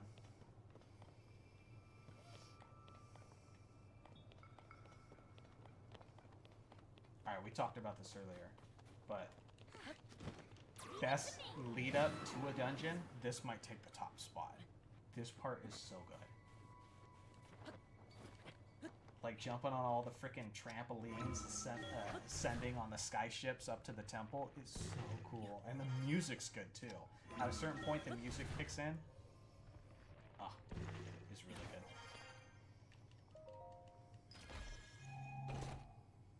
Story order, starting with Metroid, then Zero Mission. Alright. Anyone else have any opinions? Aaron Fever said his.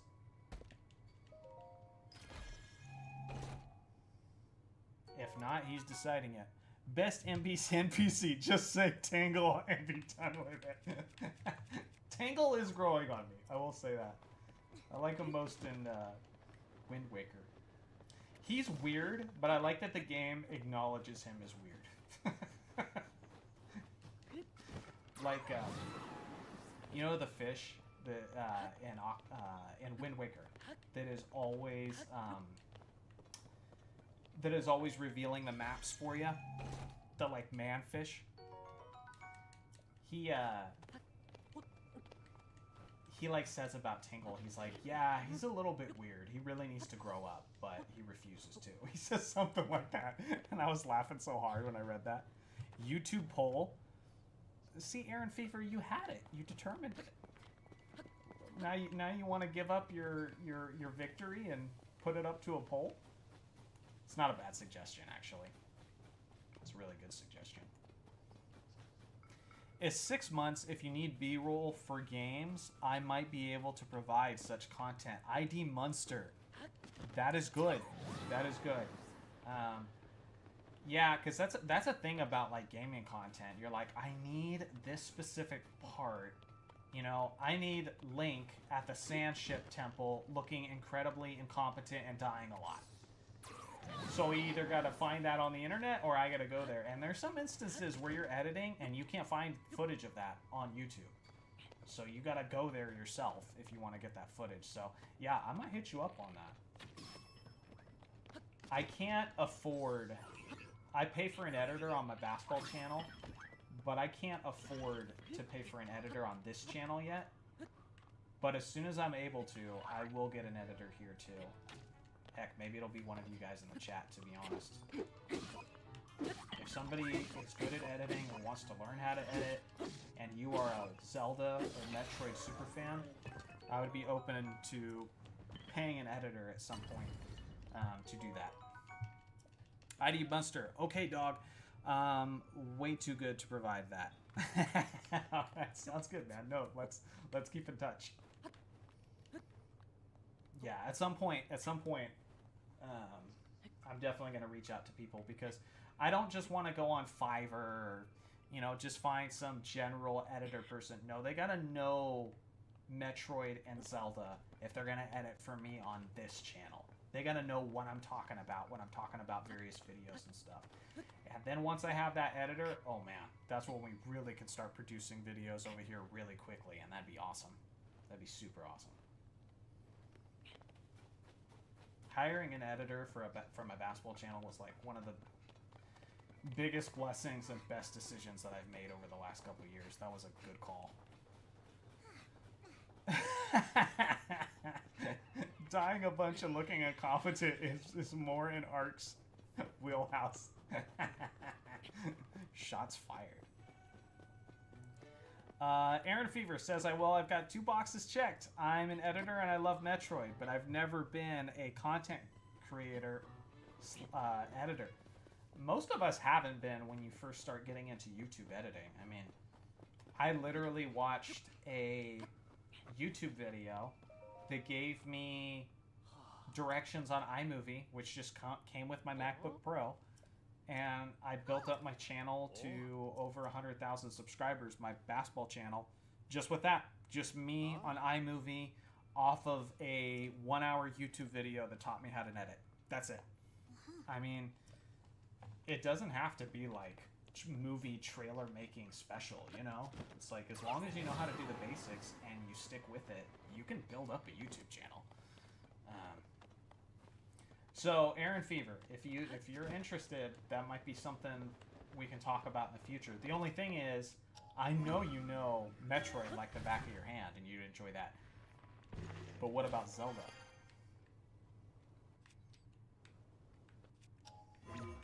And if the answer is like, you don't know a ton about Zelda, well then, you can learn. You could start playing Zelda games.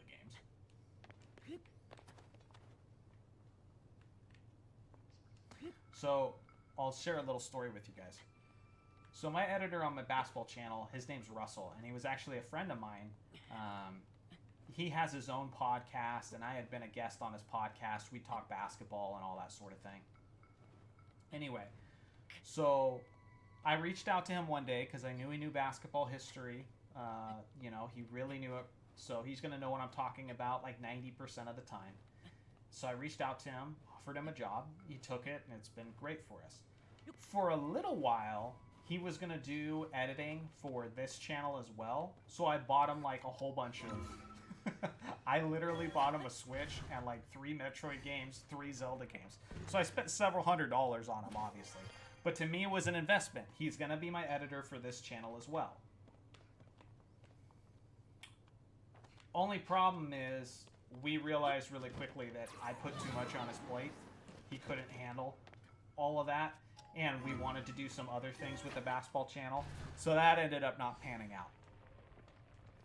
But he didn't know jack squat about Zelda and Metroid. But I was willing to invest in him to be like, all right, if you play these games and you learn about the lore and that sort of thing, you can become my editor.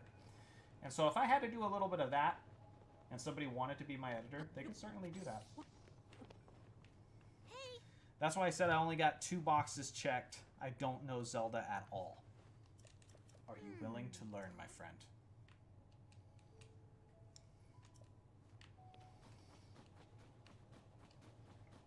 Because you can learn a lot about Zelda from me in a 2-hour phone call.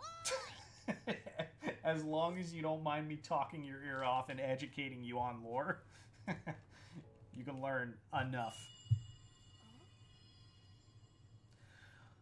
ID Munster says, Ark banned me from Discord today. He deserves it. Okay. Ark ruling with an iron fist.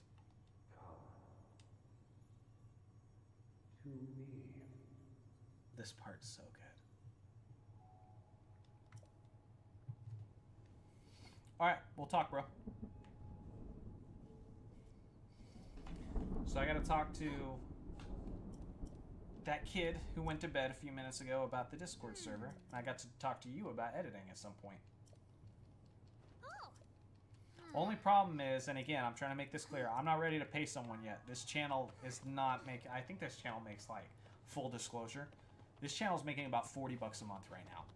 That's nothing. Like, literally, like, $40 a month is what this Metroid channel makes. I think I'm getting something like 30,000 views a month, generally speaking. But it could be a lot more than that. If I start posting more regularly and getting long-form videos up, that money will increase exponentially. I know that because that's what I do on my basketball channel.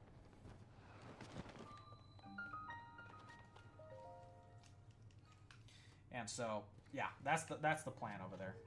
That's the plan over here. Just because I referred to him as a... Sorry, my stupid emojis are covering up that word. As an entity of immense weight. Rude.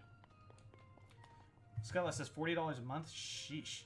Just be on welfare at that rate. Yeah, but my basketball channel makes a lot more than that. The problem with this channel is every video I put out is very short. For the most part. If I can start getting out 8 to like 15-minute videos regularly, then you get more ad slots. And with getting more ad slots, your money starts multiplying fast. Because like I have on my basketball channel, I put out a video a couple days ago that's up to 30,000 views now, and it's 3 hours long. So think in an 8-minute video, you see an ad, you know, you see one ad on average. But in a 3-hour video, where the average view is an hour and 2 minutes, those people are probably seeing, what, 6 to 8 ads? You know, now you're talking about the earnings of that video like 6 to 8 times higher than what a regular video would be. So that's how you do it on YouTube, and a lot of people are figuring out that like long form content is where it's at.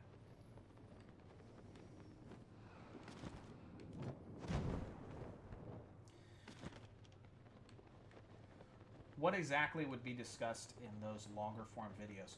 So let me give you an example. I made a video called "The Story of Metroid Prime Explained." It's actually one of the videos on this channel that I'm the most proud of. Probably is the video I'm most proud of. The Story of Metroid Prime Explained. It was like 15, 16 minutes long. I also want to do a story of Metroid Prime 2 Explained. I want to do a story of Metroid Prime 3 Explained.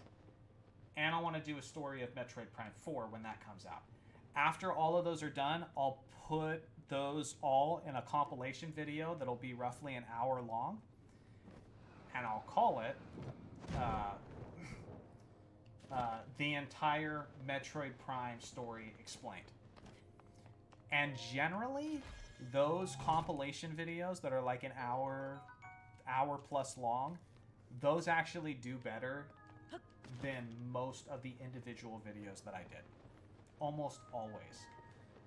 Because I think it's because YouTube really likes pushing long form content. Which makes sense because they get more ad revenue just like I get more ad revenue. And they want people on their platform as long as possible. So if you look at my basketball channel, I have like probably like 12 videos that have surpassed 1 million views on the basketball channel. And I would say probably like 10 of them are hour-long videos / longer. Because YouTube just pushes long-form content. So that's what it would be like. We would make individual videos, the story of Metroid Prime 1, 2, 3, 4, and then throw it in a compilation. So it wouldn't be like you'd have to edit the entirety of an hour-long project just straight out of the gate. You know, you would be editing it in segments, and then we'd compile it and maybe add a little something new to it for people who had already seen the 4 parts, you know? Like 5 minutes of something new. So, anyway, that's my thinking.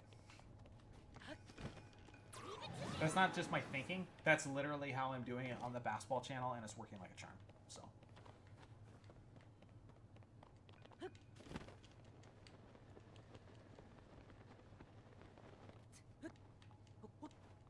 I was talking to Jeremy, the guy, for those who don't know, the guy who runs Geeks and Gamers. I was just telling him over a phone call the other day. I was like, dude, you need to figure out, like, how to take some of your videos and, like, throw them into, like, compilation videos. Like, you know?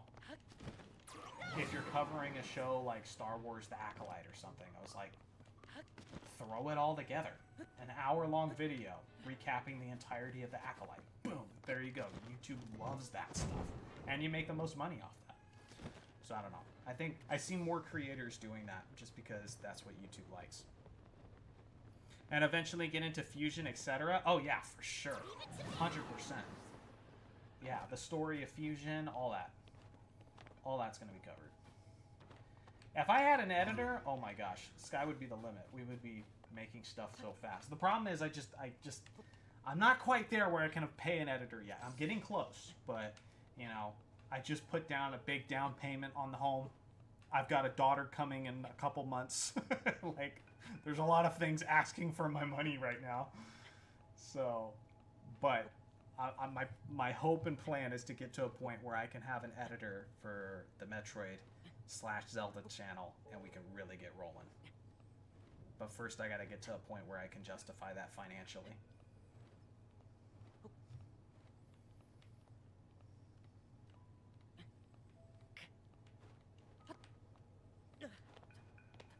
Stay there, Link.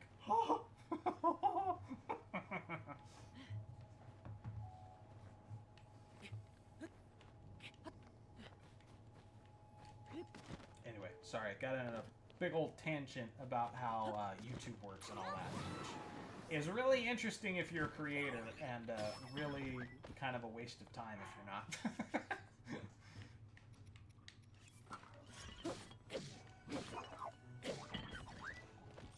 Get off. There you go. See you later. Aaron Fever says, totally understand about the money. I'd have to make adjustments too. It's really about the money for me. Yeah, it's not really about the money for me. Yeah, but my thinking is, it's like the Joker's quote in The Dark Knight. If you're good at something, never do it for free. You know? There's no reason, like, I don't know. My goal in life was to get paid... wait, hold on. Link, turn around. Is to get paid about the things I'm passionate about, you know? If you don't love your job, then why are you doing it, you know? I get if you have to do it, but my goal would be to work towards a job that you just love. And so, if you can edit a channel and get paid to do it, then get paid to do it. Plus, as a content creator, I wouldn't want someone to do it for me unless I was paying them, to be completely honest. Because if I'm not paying them, then it's not within my place to have expectations, because they don't have a job. They don't have a job description. They don't have expectations. There's no reason for them to show up consistently and do what I expect them to do. And for me, who is relying upon that content to make money, I need someone to be dependable. So if I'm not paying somebody, I can't count on them. And if I can't count on them, that puts me at risk, you know? So, yeah, I kind of need to... I will need to pay someone to do it. ID Monster. I was going to provide the B-roll out of the kindness of my pure soul. To be fair, like, that's like gameplay stuff. That's a whole lot less demanding than editing, you know?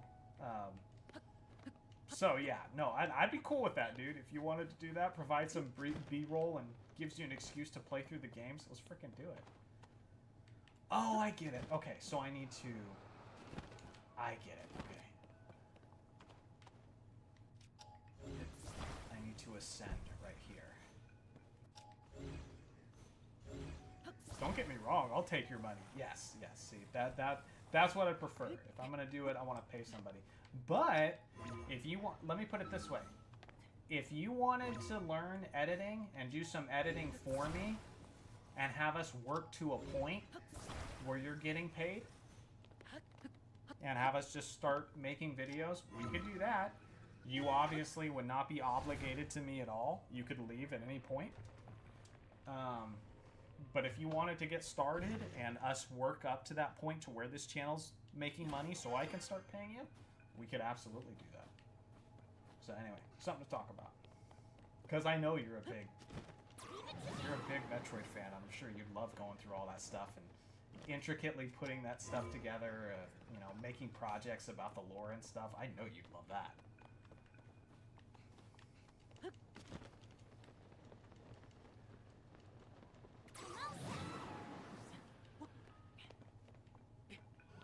This part is so cool. I love this Pokemon.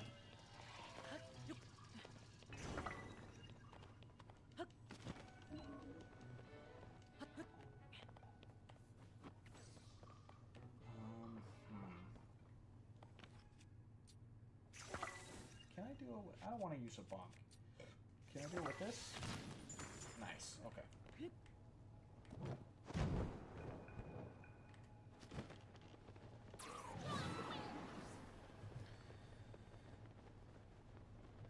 Johnny, you just gotta hope your editor doesn't unionize and go on strike. Yeah, I think we all gotta hope that. Anybody who's employing somebody. Listen, everything's going well with me and Russell. If you hire someone who's a friend and you treat him right, I don't think you have much to worry about. I've been a manager before. I had, at one point, you know, 30 employees working under me in a big project, you know, a big operation, I mean. And so, having one editor that I gotta respect, keep happy, you know, care for, shouldn't be too hard, especially when they're a friend, you know. Because there's certain, like, just down-to-earth, real conversations you could have with a friend that's a lot harder to do with just, like, a stranger, you know?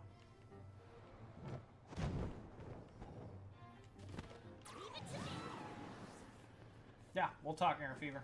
Let's do it.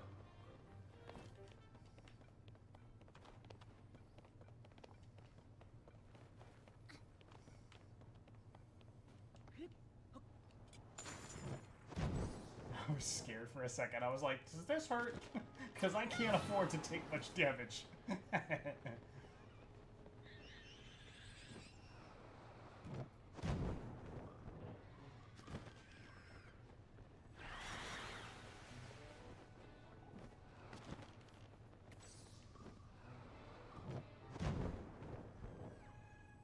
This part's so fun. It was stressing out Alasia as I went through it. She's like, this part would make me, like, freak out. All the falling and everything. I love it, though. It's actually been a while since I saved. So, just to be clear, I'm going to catch you guys all up on this. This is a 3-heart challenge. Kinda. I'm trying to go through the game with 3 hearts, but unfortunately, to get off the Sky Island, you have to get a 4th heart. I cannot get rid of this 4th heart until I clear this temple and do a side quest. I looked it up online. I have to do a side quest, and I have to complete this temple in order to access the demon statue that allows you to trade a heart for stamina. That's when I will then trade the 4th heart for some of the stamina wheel, and we'll be back to a 3-heart challenge. And an actual 3-heart challenge.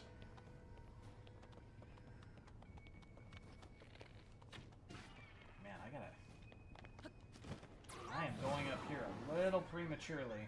I do not have many arrows and stuff. I'll hide for a second.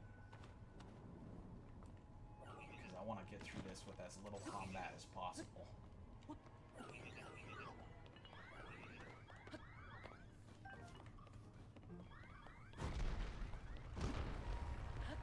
Your title says 3 hearts, I see a 4th. Yeah, exactly. So that's why. You have to get that 4th heart. Unless you know a way to glitch through it. I don't know of a way to do that. And so, yeah, just got it. And then I'm going to have to get rid of it. Fortunately, I don't think there's an instance where I've died. Well, let me put it this way. I don't think there's been an instance where I would have died if I had 3 hearts. But I didn't because I had 4. I don't think that's happened yet. So... the integrity's in check to a certain extent.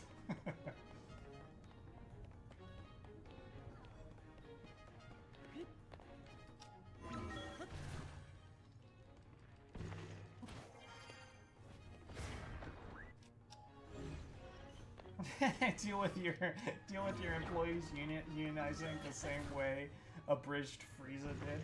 Dude, Abridged was so funny. Whatever happened with Abridged? Because, like, I know they were running into, like, copyright issues and stuff. And I believe back when I was watching consistently, they got up to the Cell Saga. But I don't know if they ever actually completed DBZ Abridged. Like, did they ever get through all of Z? Or did they just have to stop because of, like, copyright infringement and that sort of thing?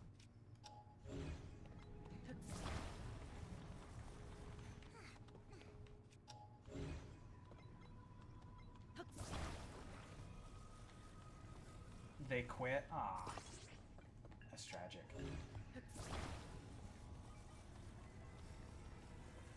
Yeah, because I remember I was like, I felt like when it got to the Cell Saga, I was kind of just like waiting for a while, and then I waited for so long that I kind of just lost track of what was even happening, if they ever actually did anything with it or continued it. Now they just make videos where nobody watches. Man, that's sad.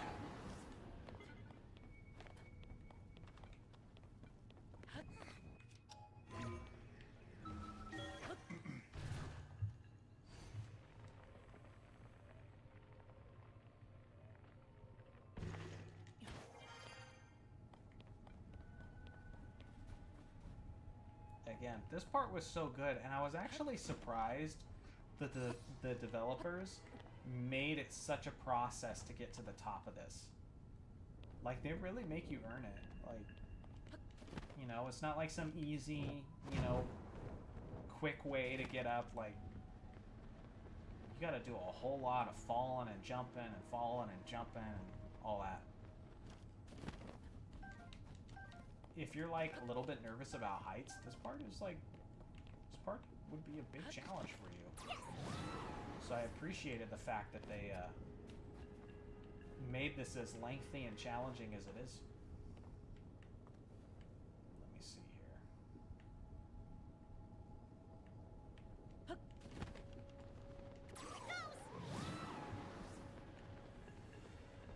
Let me see. Scott lists copyright issues along with getting too big for their own good. The voice actors got into too many projects that didn't have much to do with the bridge. Ah, it's a bummer. But that makes sense.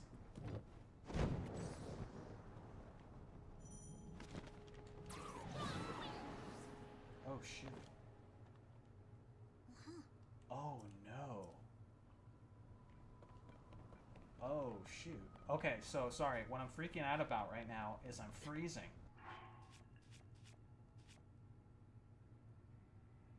I have one thing that can handle the cold, but not two items. I need two items. So my option is... Let me save first. Let me save and then eat that and see if that gives me 12 minutes to get to the top. It's a low level, though. I don't know if that's going to be enough.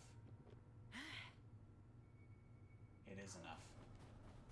Actually, okay. Okay, so let me load.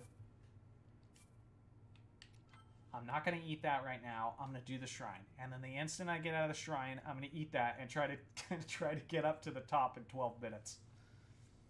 But then I have to do the temple. And will I be freezing in the temple? Ugh. Because I can't do the temple. Ascend all the way to the top. And, yeah.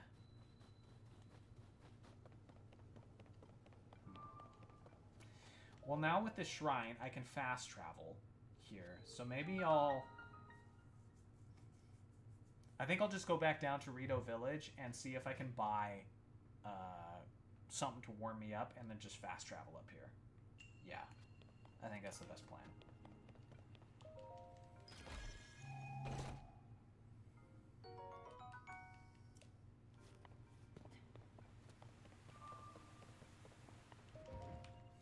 Yeah, ID Muster, that's what I was thinking too. I know the shirt's expensive though, so hopefully I have enough because I really rushed it here. I might have to sell some stuff. I don't know if I have much to sell.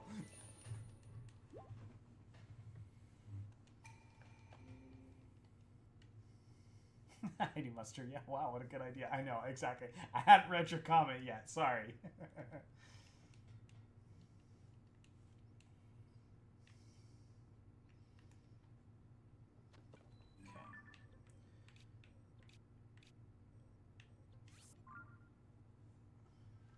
if that's the Rito Village one.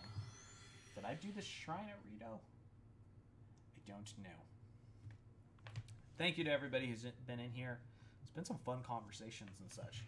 I might have hired an editor tonight. I don't know. We'll see. Can't pay him yet, but I might pay him at some point. Okay, no. This is not the right shrine.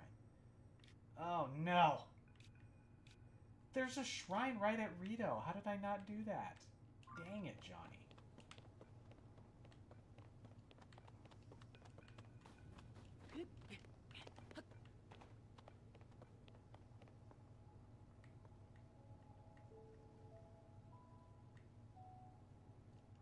Let me save before I jump off.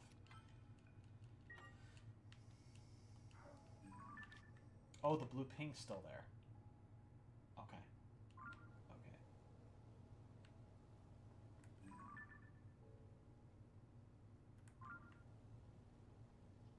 Okay.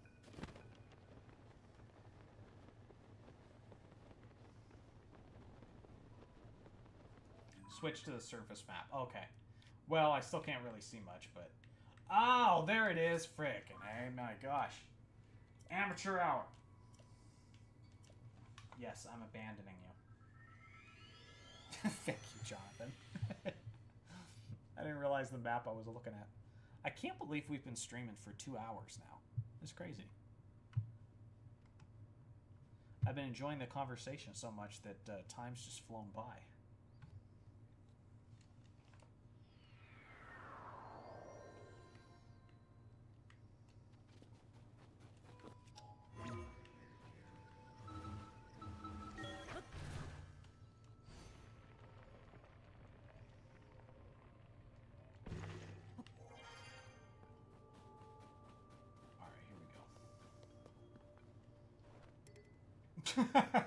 I need 500 rupees, and I have squadoosh. 0. Alright, let me save real quick before I go insane selling a ton of stuff, because this might be a bad decision if I can't actually make it. Okay. Takes me to 40.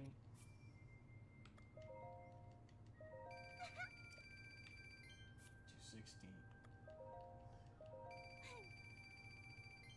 Okay, I need 120 more rupees.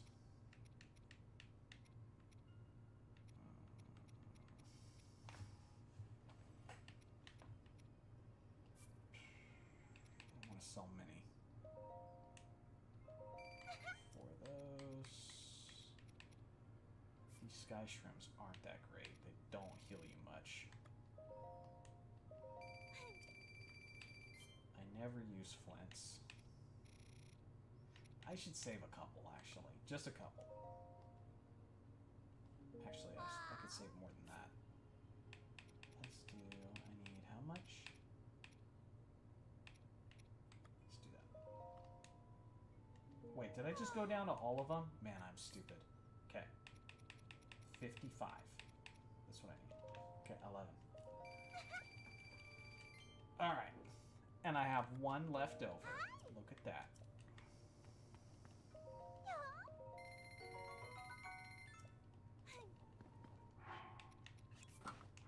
Okay.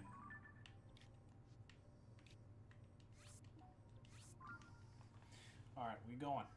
So, Johnny, when are you finally going to play Xenoblade? Well, I'm not doing it on stream. Why didn't you sell the Amber? Because I didn't see it. I guess I could have sold the Amber.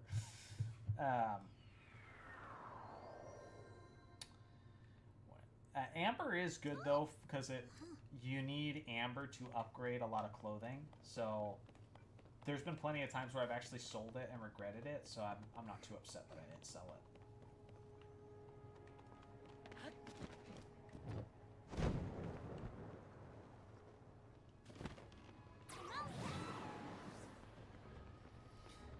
Yeah, I don't know about Xenoblade, man. It's just, to be honest, it's just unfortunately low on the priority list because I gotta focus on Zelda and Metroid stuff for the channel.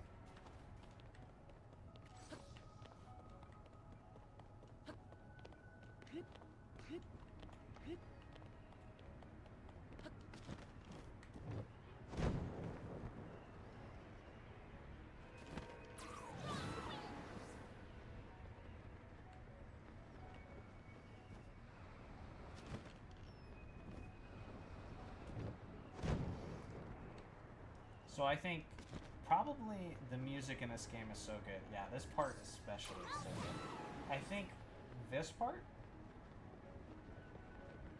and the descent into the depths to fight Ganondorf at the end, those are my 2 favorite parts of the game. That descent is so good, because that music is also fantastic. It's tense, man. It is tense. And I can't wait to do it with 3 hearts. It's gonna be a nightmare.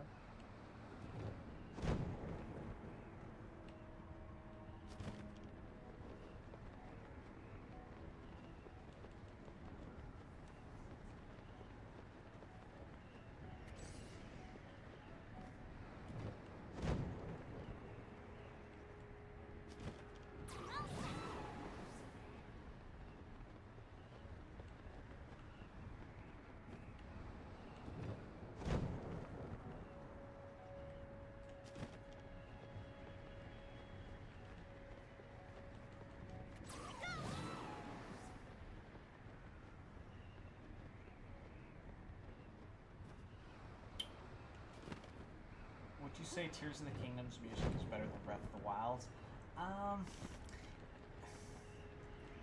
At certain, it's so tough. At certain parts, yes. At certain parts, no. There's certain elements of the music that I definitely miss, like the Hyrule music in Breath of the Wild. I certainly like it more in Breath of the Wild over Tears of the Kingdom. The combat music I also like a lot more in Breath of the Wild as well. But certain temple themes like this one, both the Water Temple and the Wind Temple have some really good themes. The only complaint I have about the music in these temples here, and it really just drives me a little bit nuts. They change the music a bit every single time you hit one of the 5 switches. So it's hard for anything to be like catchy and memorable because they keep changing it up so frequently. I wish they just picked one of the best themes and just kept that throughout the entirety of the temple.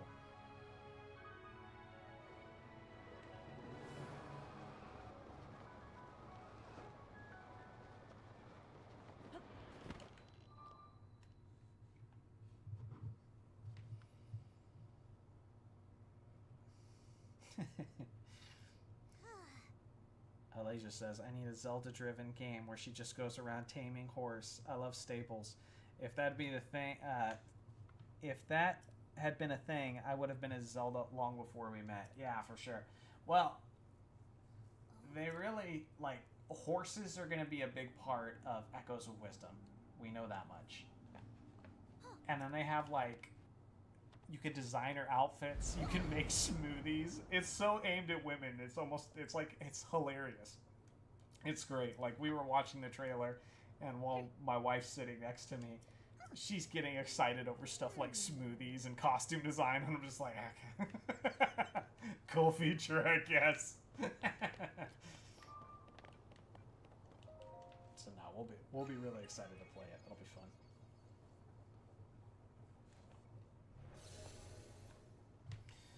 Ooh, like a Zelda Animal Crossing type of thing. It has that art style. It's really cutesy, like Animal Crossing, but unlike Animal Crossing, it actually has like a purpose and a way you can like beat it.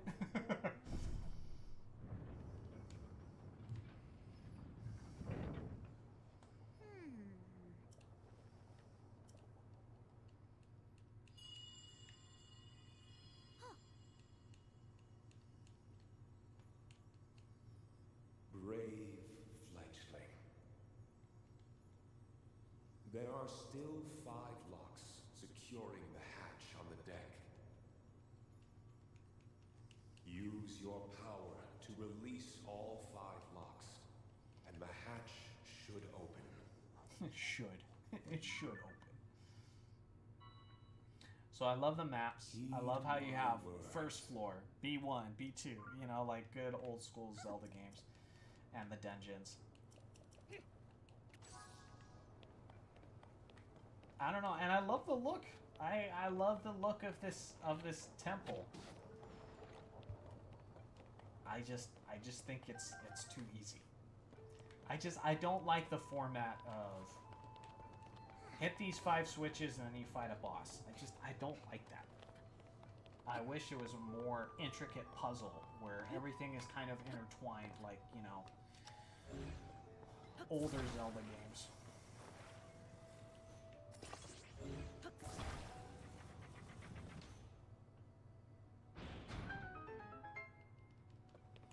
Because let's see how long this takes me.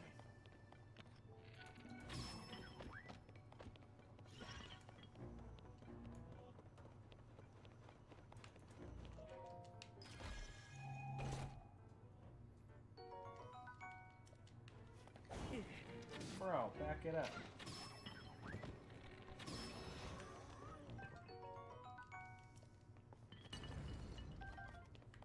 Okay.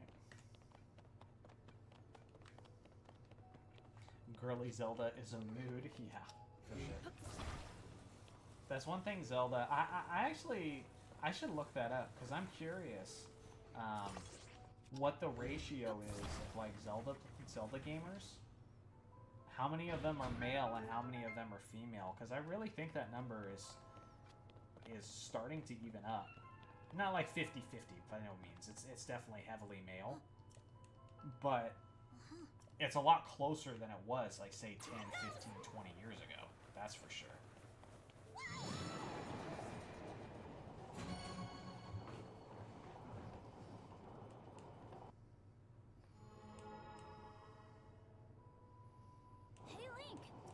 Because I just think the, like, cutesy, comfy, like, warm fantasy aesthetic to Zelda is really attracts a lot of female gamers. When stuff like Metroid, as much as I love Metroid, it doesn't resonate with my wife and a lot of women I've met. It doesn't hit with them as much, you know? I don't know. Maybe I'm wrong on that observation, but that seems to be, like, a generalization that seems to be pretty on point. I wish that wasn't the case, because I wish they loved Metroid just as much. But I mean, you're talking about a game that sold, you know, 3 million copies, Metroid Dread, compared to this that sold like 25 million or something like that. It's just plain and simple not as popular overall. But I love them both, so I made it a channel. There are more girl gamers than there were in the past, but the hobby is still more male thing in general. Oh, for sure, for sure. And even if you look at, like, actually, I'm not going to waste an arrow on that. So let me see here. Even if you look at girls who play games, most of them are like those Connect 3 games. Like Candy Crush and things like that. That is like the vast majority of where girl gamers play games, you know?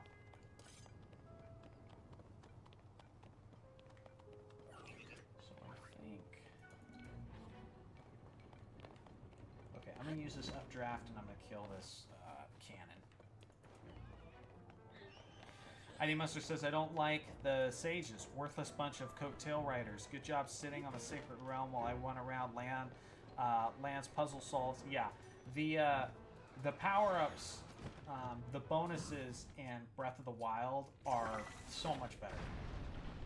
It's not even close. They are so much better. Okay, I guess that wasn't actually necessary. Alright, so let's see where these are at. So we have this one in here, which I actually don't remember how to get. We have one down here that I do know how to get, so I might as well get this.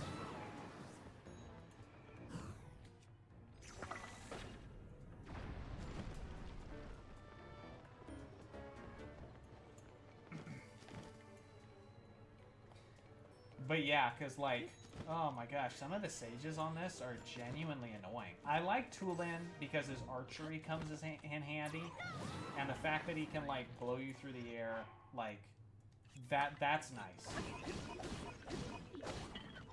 But like, oh my gosh, the construct is super annoying. Minoru, because you're accidentally, like, jumping into the construct during battle all the time. That's annoying.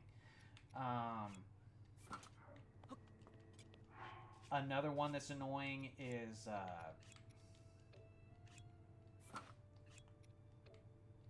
get rid of it. Strong construct. What? Did I not drop it? Drop it! Good lord. The Gerudo gal is like is really annoying because I'm always activating her lightning when I don't mean to. A lot of the time, you'll be in the heat of battle, and then you activate Yunobo, the Goron, and he ends up blowing up your items. It's just, they made it so frustrating. It's nice that you have the ability to turn them off. Then the other thing is, if you have like all 4 of them, all 4 or 5 of them on, then they're eating into the screen. Like literally, there's just too much crap on the screen. So yeah, it was wet. That part was like, it's not even close. That was infinitely better in Breath of the Wild. Because Breath of the Wild, it actually made the experience better. You're like, oh, Rivali Scale, sick. I love this. Mipha's Grace, love this. In this game, it's almost like you'd rather not have them, other than Tulin. I turn everyone off other than Tulin. And even Tulin has his drawbacks. Because there'll be times you're trying to pick up items, he'll be right next to you, and you go like that, and then he blows them all off a cliff. Oh my god, it's so annoying.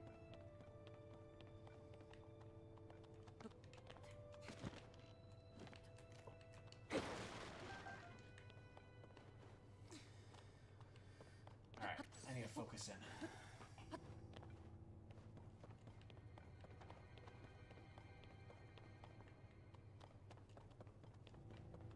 So I think that was the chest there, and then over here, yeah, there's like some something you gotta do. Contraption you gotta make.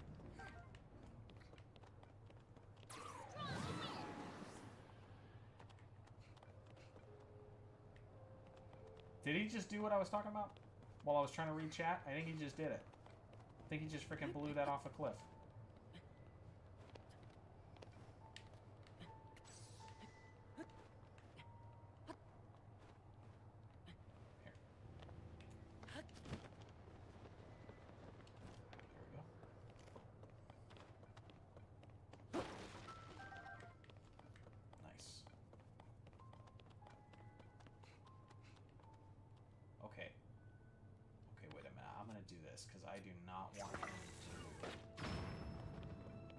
Yeah, I do not want him to take this and merge it into his weapon. Perfect.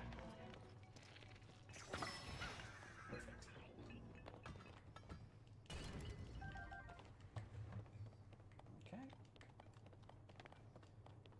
Now, I might as well open that real quick. Can I open that without fusing something to it? I can't remember. Yeah, okay.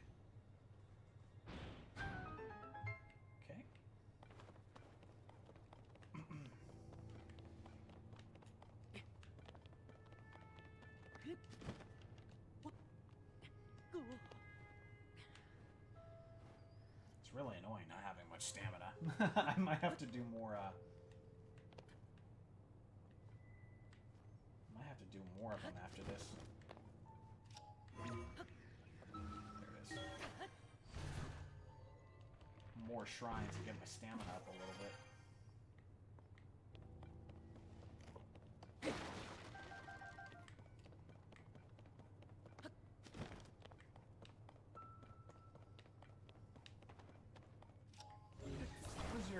Favorite or least favorite temple in this game? I think the fire is... Fire's probably the worst, I would say. Just because fire... I remember that one being super easy. Like, easy to the point where it wasn't even like a challenge. Remotely a challenge. There's too many ways you could cheese everything.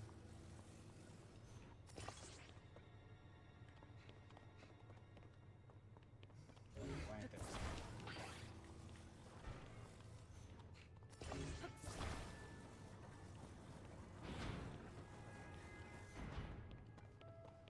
Okay, we'll do that.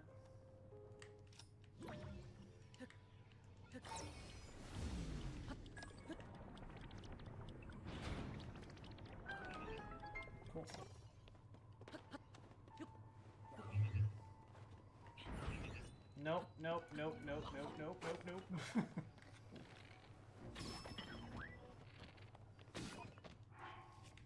Let's do... I don't have to worry about what weapons I use too much, because this boss doesn't require traditional weapons.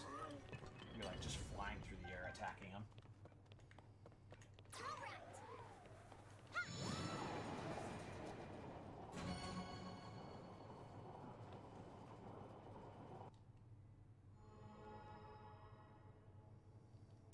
Three more to go.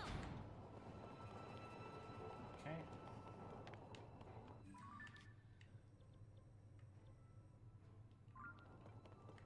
So did everything on that side. I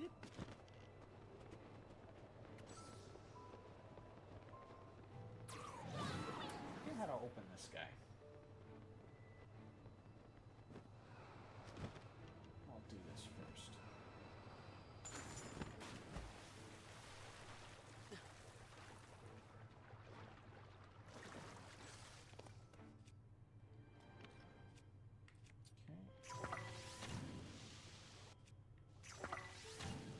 I don't need to be wasting arrows. Let's do this.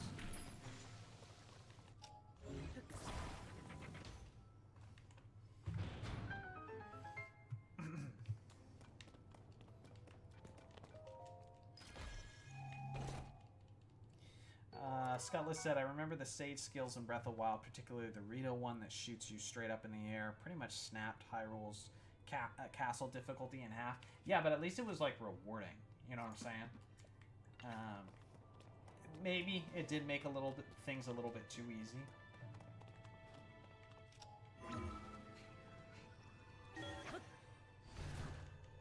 But yeah, at least you felt rewarded for it, you know? Unlike the sages in this game that are just constantly pissing you off.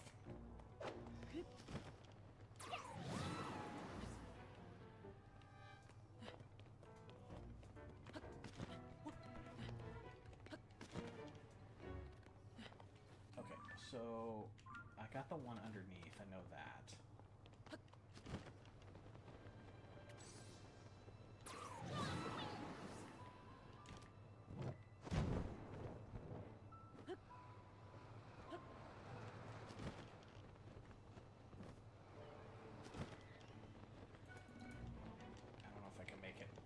Screwed it up. Oof. There we go.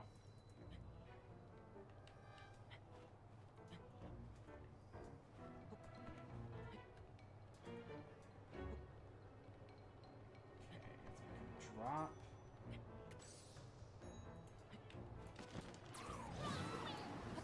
go. Perfect.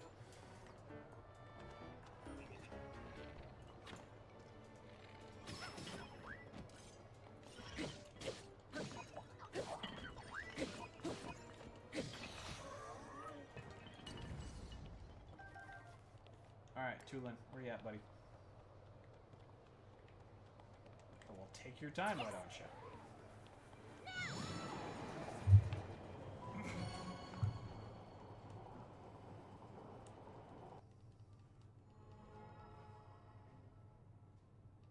Three down.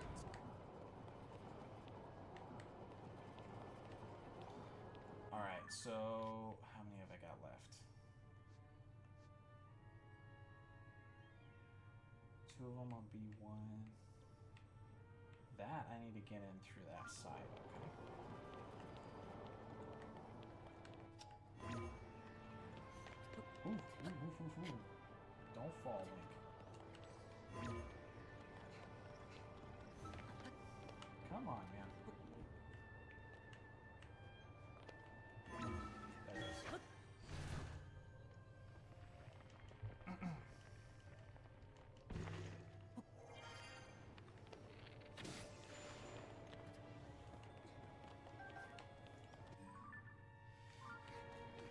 Okay, I remember there was a side entrance here.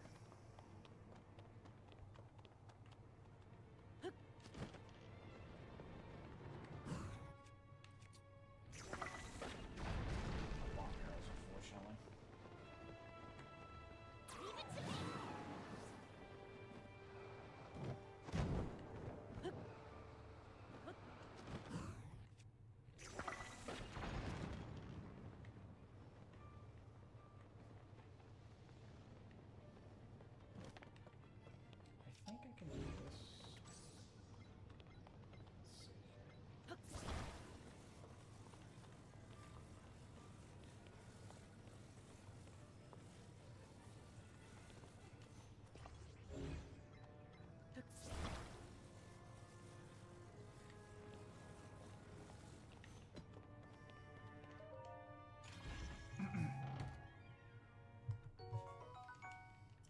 nice. And this playthrough money is super nice to have. Ascend and Rewind are two of the coolest abilities ever. Dude, Ascend is like... Ascend is so cool because it genuinely, like... It's original, and it almost changes the way you look at things. Like, I can't look at tunnels the same way now. Even in real life, I look at tunnels and I'm just like... Wouldn't it be so convenient if I could just shoot up through that, you know? It's so cool. That's when you know you're playing too much Tears of the Kingdom. That was me the first, like, month after this game came out. Come on, dude. Yeah. Ah, he's something else.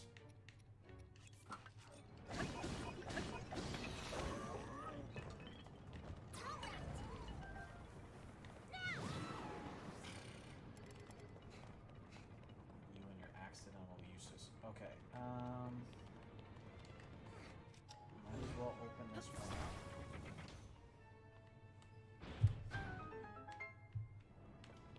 Yeah, Rewind's pretty cool too. Rewind is one that I don't utilize enough.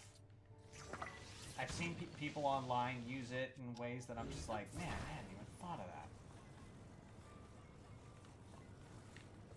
Like when an enemy throws something at you, you just rewind it and it just flies back in their face. I'm like, oh yeah, why don't I think of that?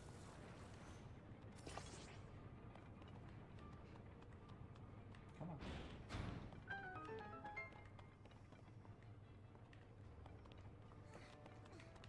Leave it to me.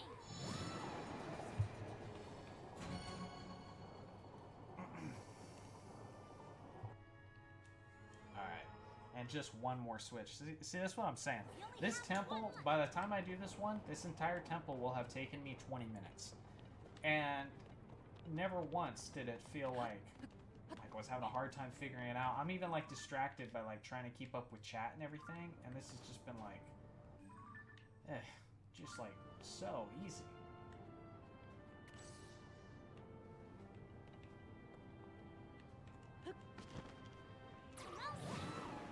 So yeah, I just like the more challenging traditional dungeons a little bit more, and I think a lot of people agree on that.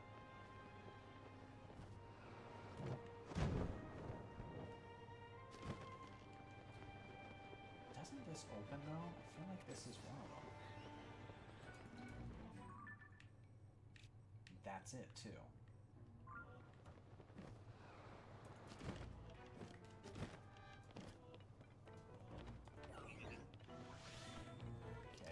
That one.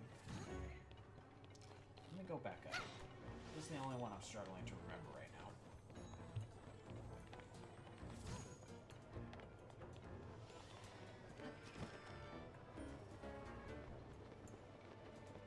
Leave it to me.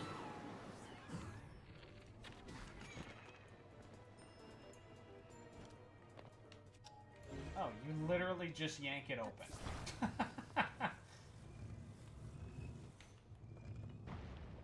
I thought that was gonna crush me for a second.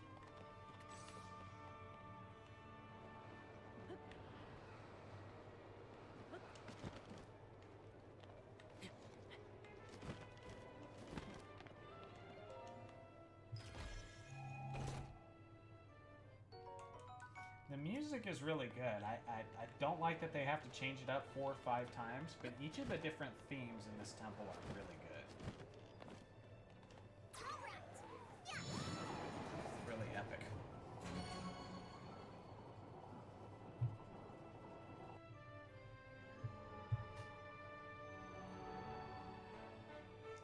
I think this is the best. This is probably the best, other than like the Ganon fight. This is the best boss in the game, I'm pretty sure. STR, what's up? You changed your name too. STR Game Takes. How you doing, man? No worries for being late at all. We're gonna wrap up after this temple, probably.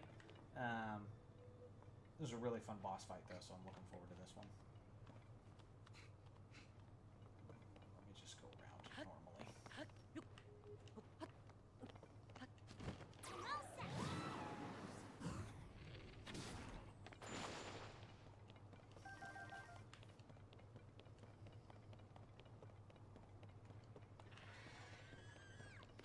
Yeah, STR, just kind of giving you an update on things. So, I'm going to be streaming on Wednesday nights here for Zelda games, and then Thursday nights will be Metroid games.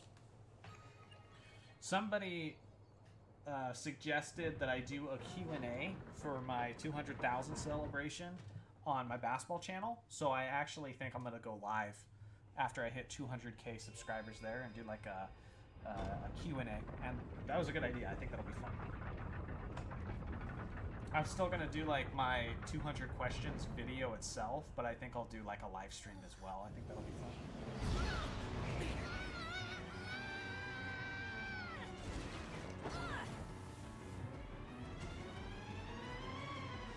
Even though the story is entirely garbage, the door fight is fantastic. Yeah, really good. Some of the boss fights are good. The Ganondorf fight is awesome. This boss fight is so much fun. You have to do it several times if you go through the depths and everything. Did anybody else think like that you had to skydive through those ice caps? That's what I did. I skydived through all of them. I didn't think that you could just shoot them with an arrow.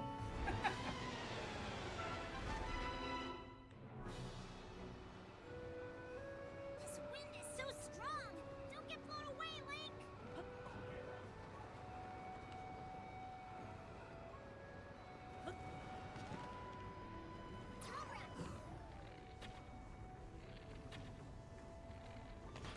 Come on.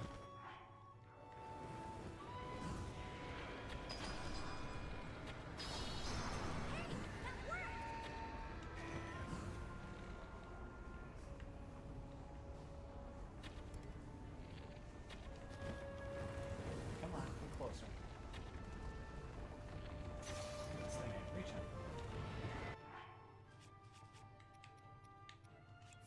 What? Where'd it go?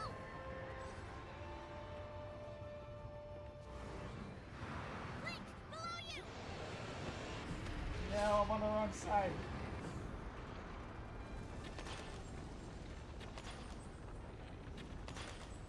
This photo sucks. Let's do this one.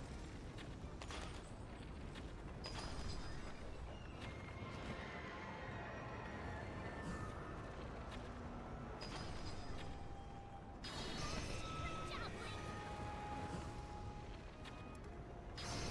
Yep. Colgate, your time has come, right?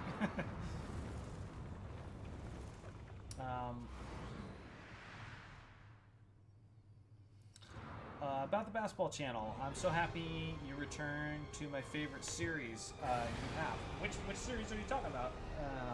Not sure which one you mean. Oh, that like recommendations one? Be careful.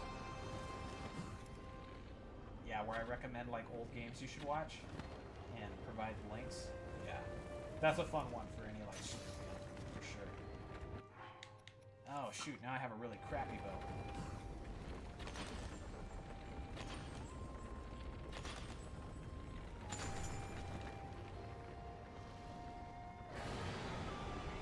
Oh, shut up. 3 more tornadoes.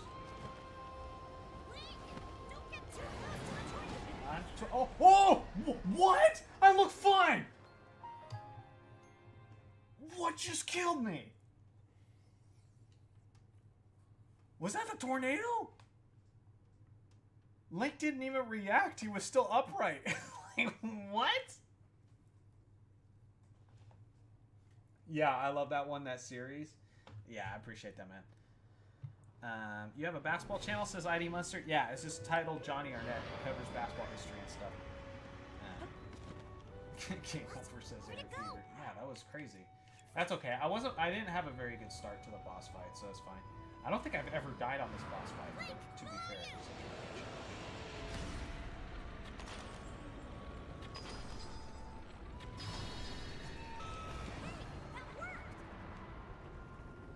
I can't see anything.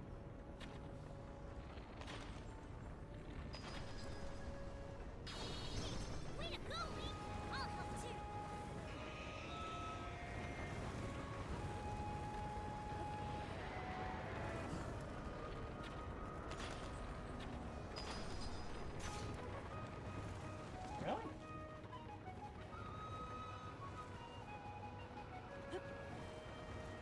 my bow broke. God, this music's so good.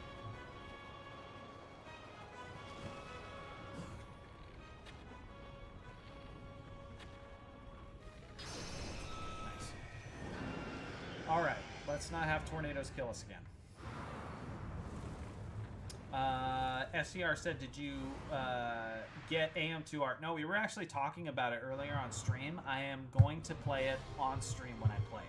I think that'd be the best way to do it. So you should be able to see me go through it for the first time. We have to stay clear of those tornadoes. Be careful. Leave it to me. Get away from the naders. Oh, oh, that doesn't hurt! Oh my gosh, I'm lucky. Tornadoes. Tulin! Tulin! I need your wind! Don't get too close to the tornado. God! Heal if you can. Did he just say heal if you can? Yeah, no duh, Sherlock.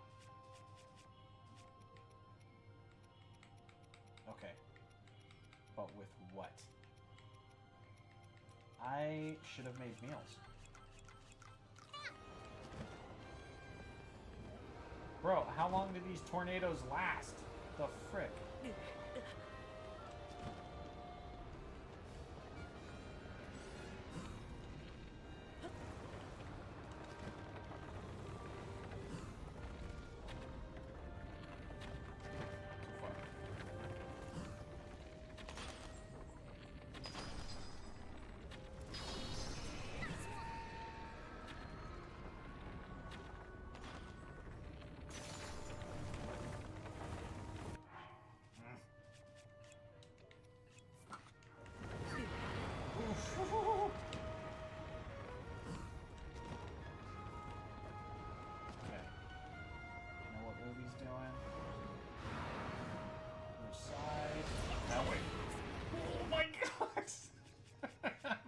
Alive again.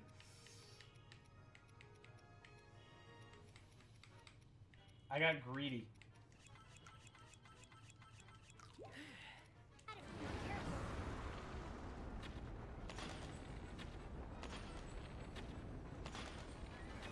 God, so weak.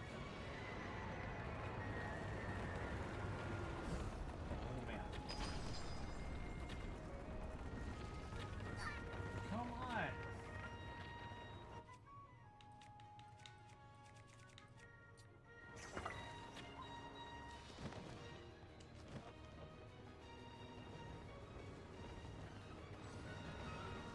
Never realized how important like the type of bows are, because these bows suck.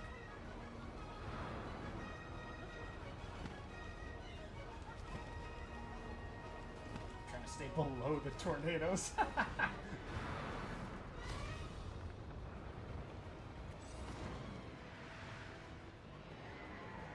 cannot see where the heck this thing is. Where the heck? Come on, I need to hit him with something significant.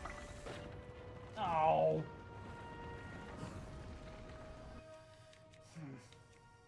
Let's do...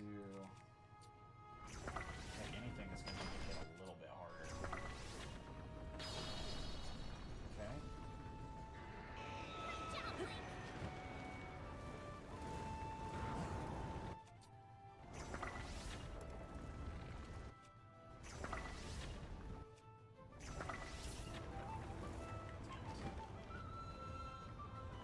Ah.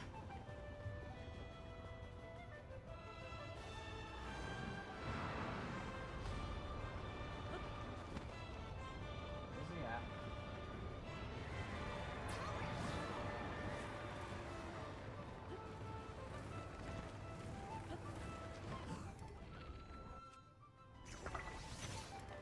Gosh dang it, dude. These bows.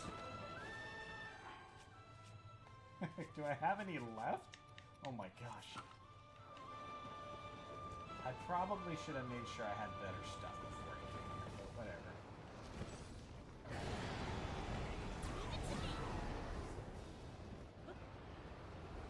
I can help you with my control of the wind, even in these gales. Just give me the word.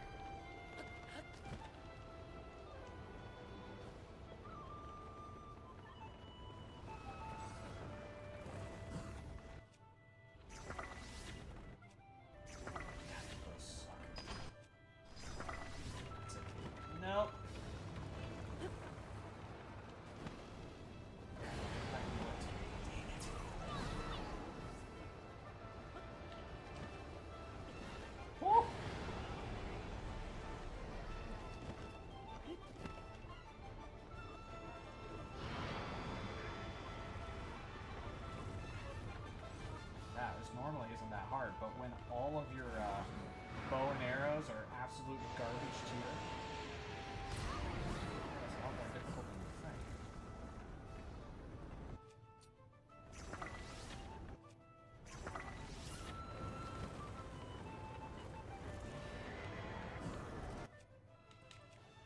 Let's do this one.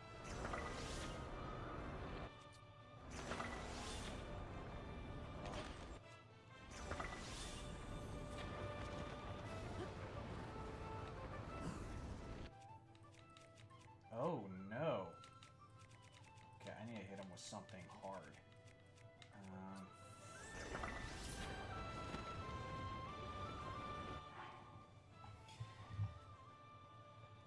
I just wasted that.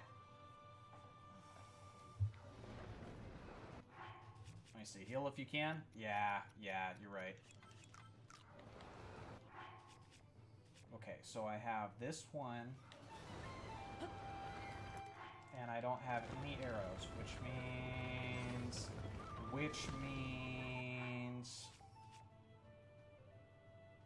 I don't even know what I could do.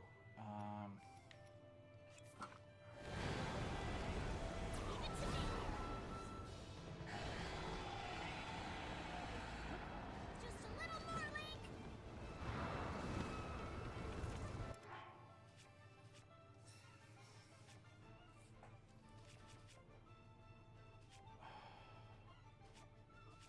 I'm trying to think if there's any way to kill him now, or if I've just like screwed myself. Because I can't. It's coming from below again.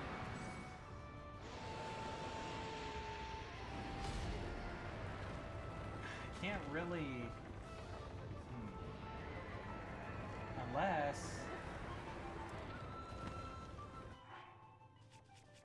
I don't think I can toss a weapon. Yeah, no, because the same button to toss it is the same button to dive. God, I really screwed myself.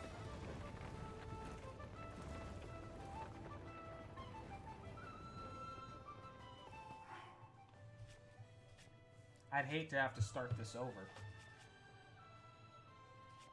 Oh, man.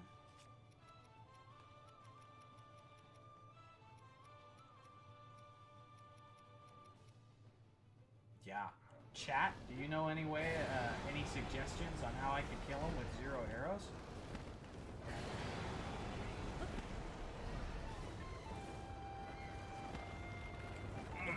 Well, maybe if I just run into it.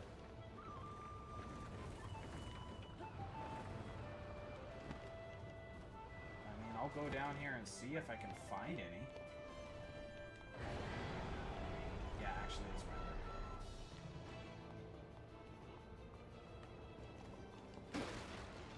Oh yeah, I'm good. I'm good. Okay. Thank God.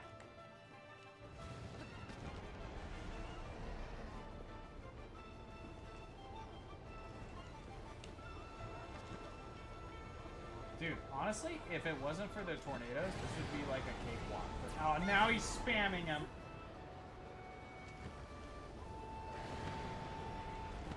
Are you serious, dude?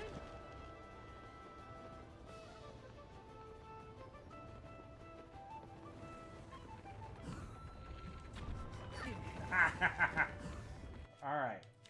Something powerful, but don't waste something too good. Let's do that. Okay, that's not even great.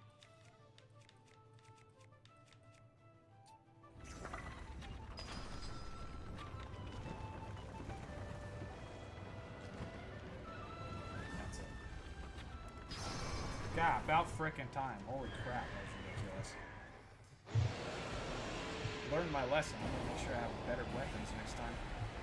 Was about to ask if you can leave, get new supplies, and come back when you found arrows. And yeah, for sure. That was crazy. Usually he's like super easy, but when you only have a bow that hits with 5, dang. Way more difficult than I thought it could have been.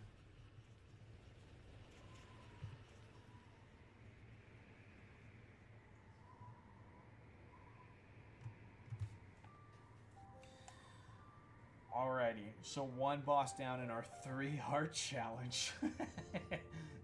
So, I'm not going to grab that. So now we have a side adventure that we need to do, and after we get that side adventure, then I can go access the demon statue that lets me get stamina instead of that 4th heart. So we'll be back down to 3 hearts then.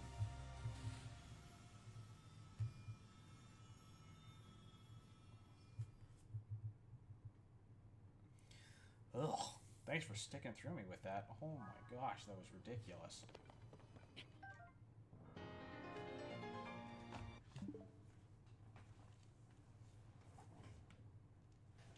Is there an autosave?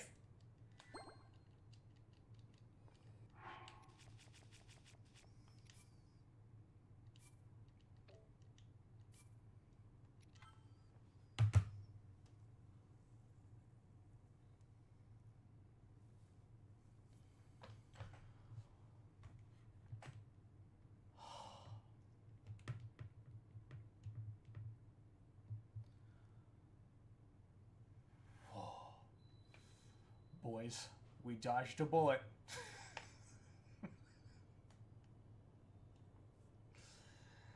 Oh man, totally spaced.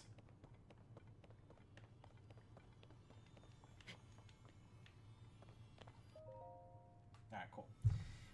Can't you use that heart to turn into stamina? Yeah, but that's tacky.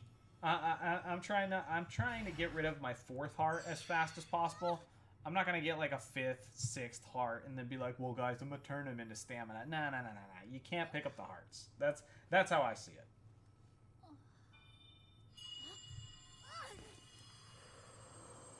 Alright, I'm gonna skip these cutscenes. It's literally like when they show you the recap, and ID Munster says he doesn't like the story of this game. My brave fledgling. After you beat each of these, they show you the same origin story like 5 times, man. It's crazy. Years ago, when the kingdom of Hyrule... Alright, skipping. And now you know about the imprisoning war and a mission...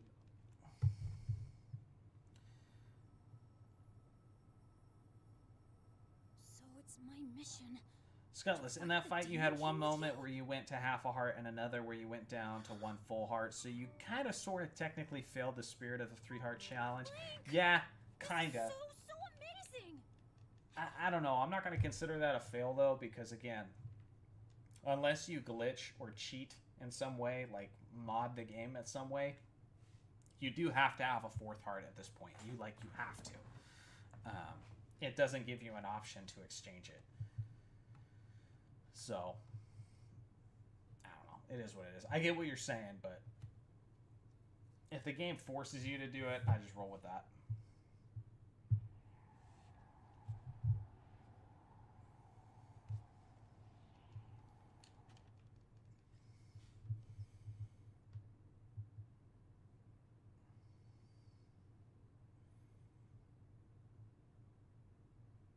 Alright, sweet. So, God, there's a lot of cutscenes.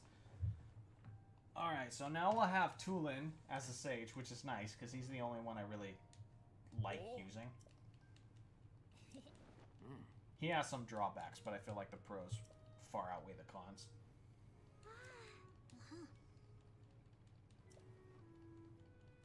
I also just like his character, too. I think he's one of the cooler sages. The little archer boy who could.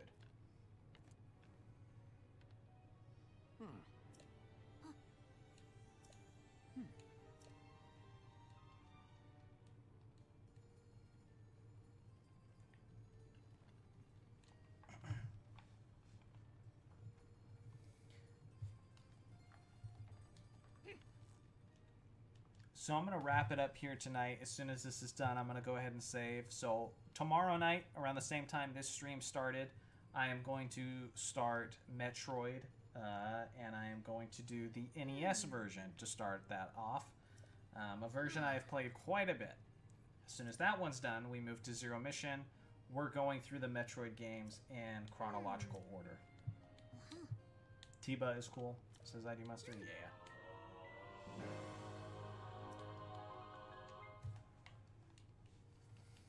Alright.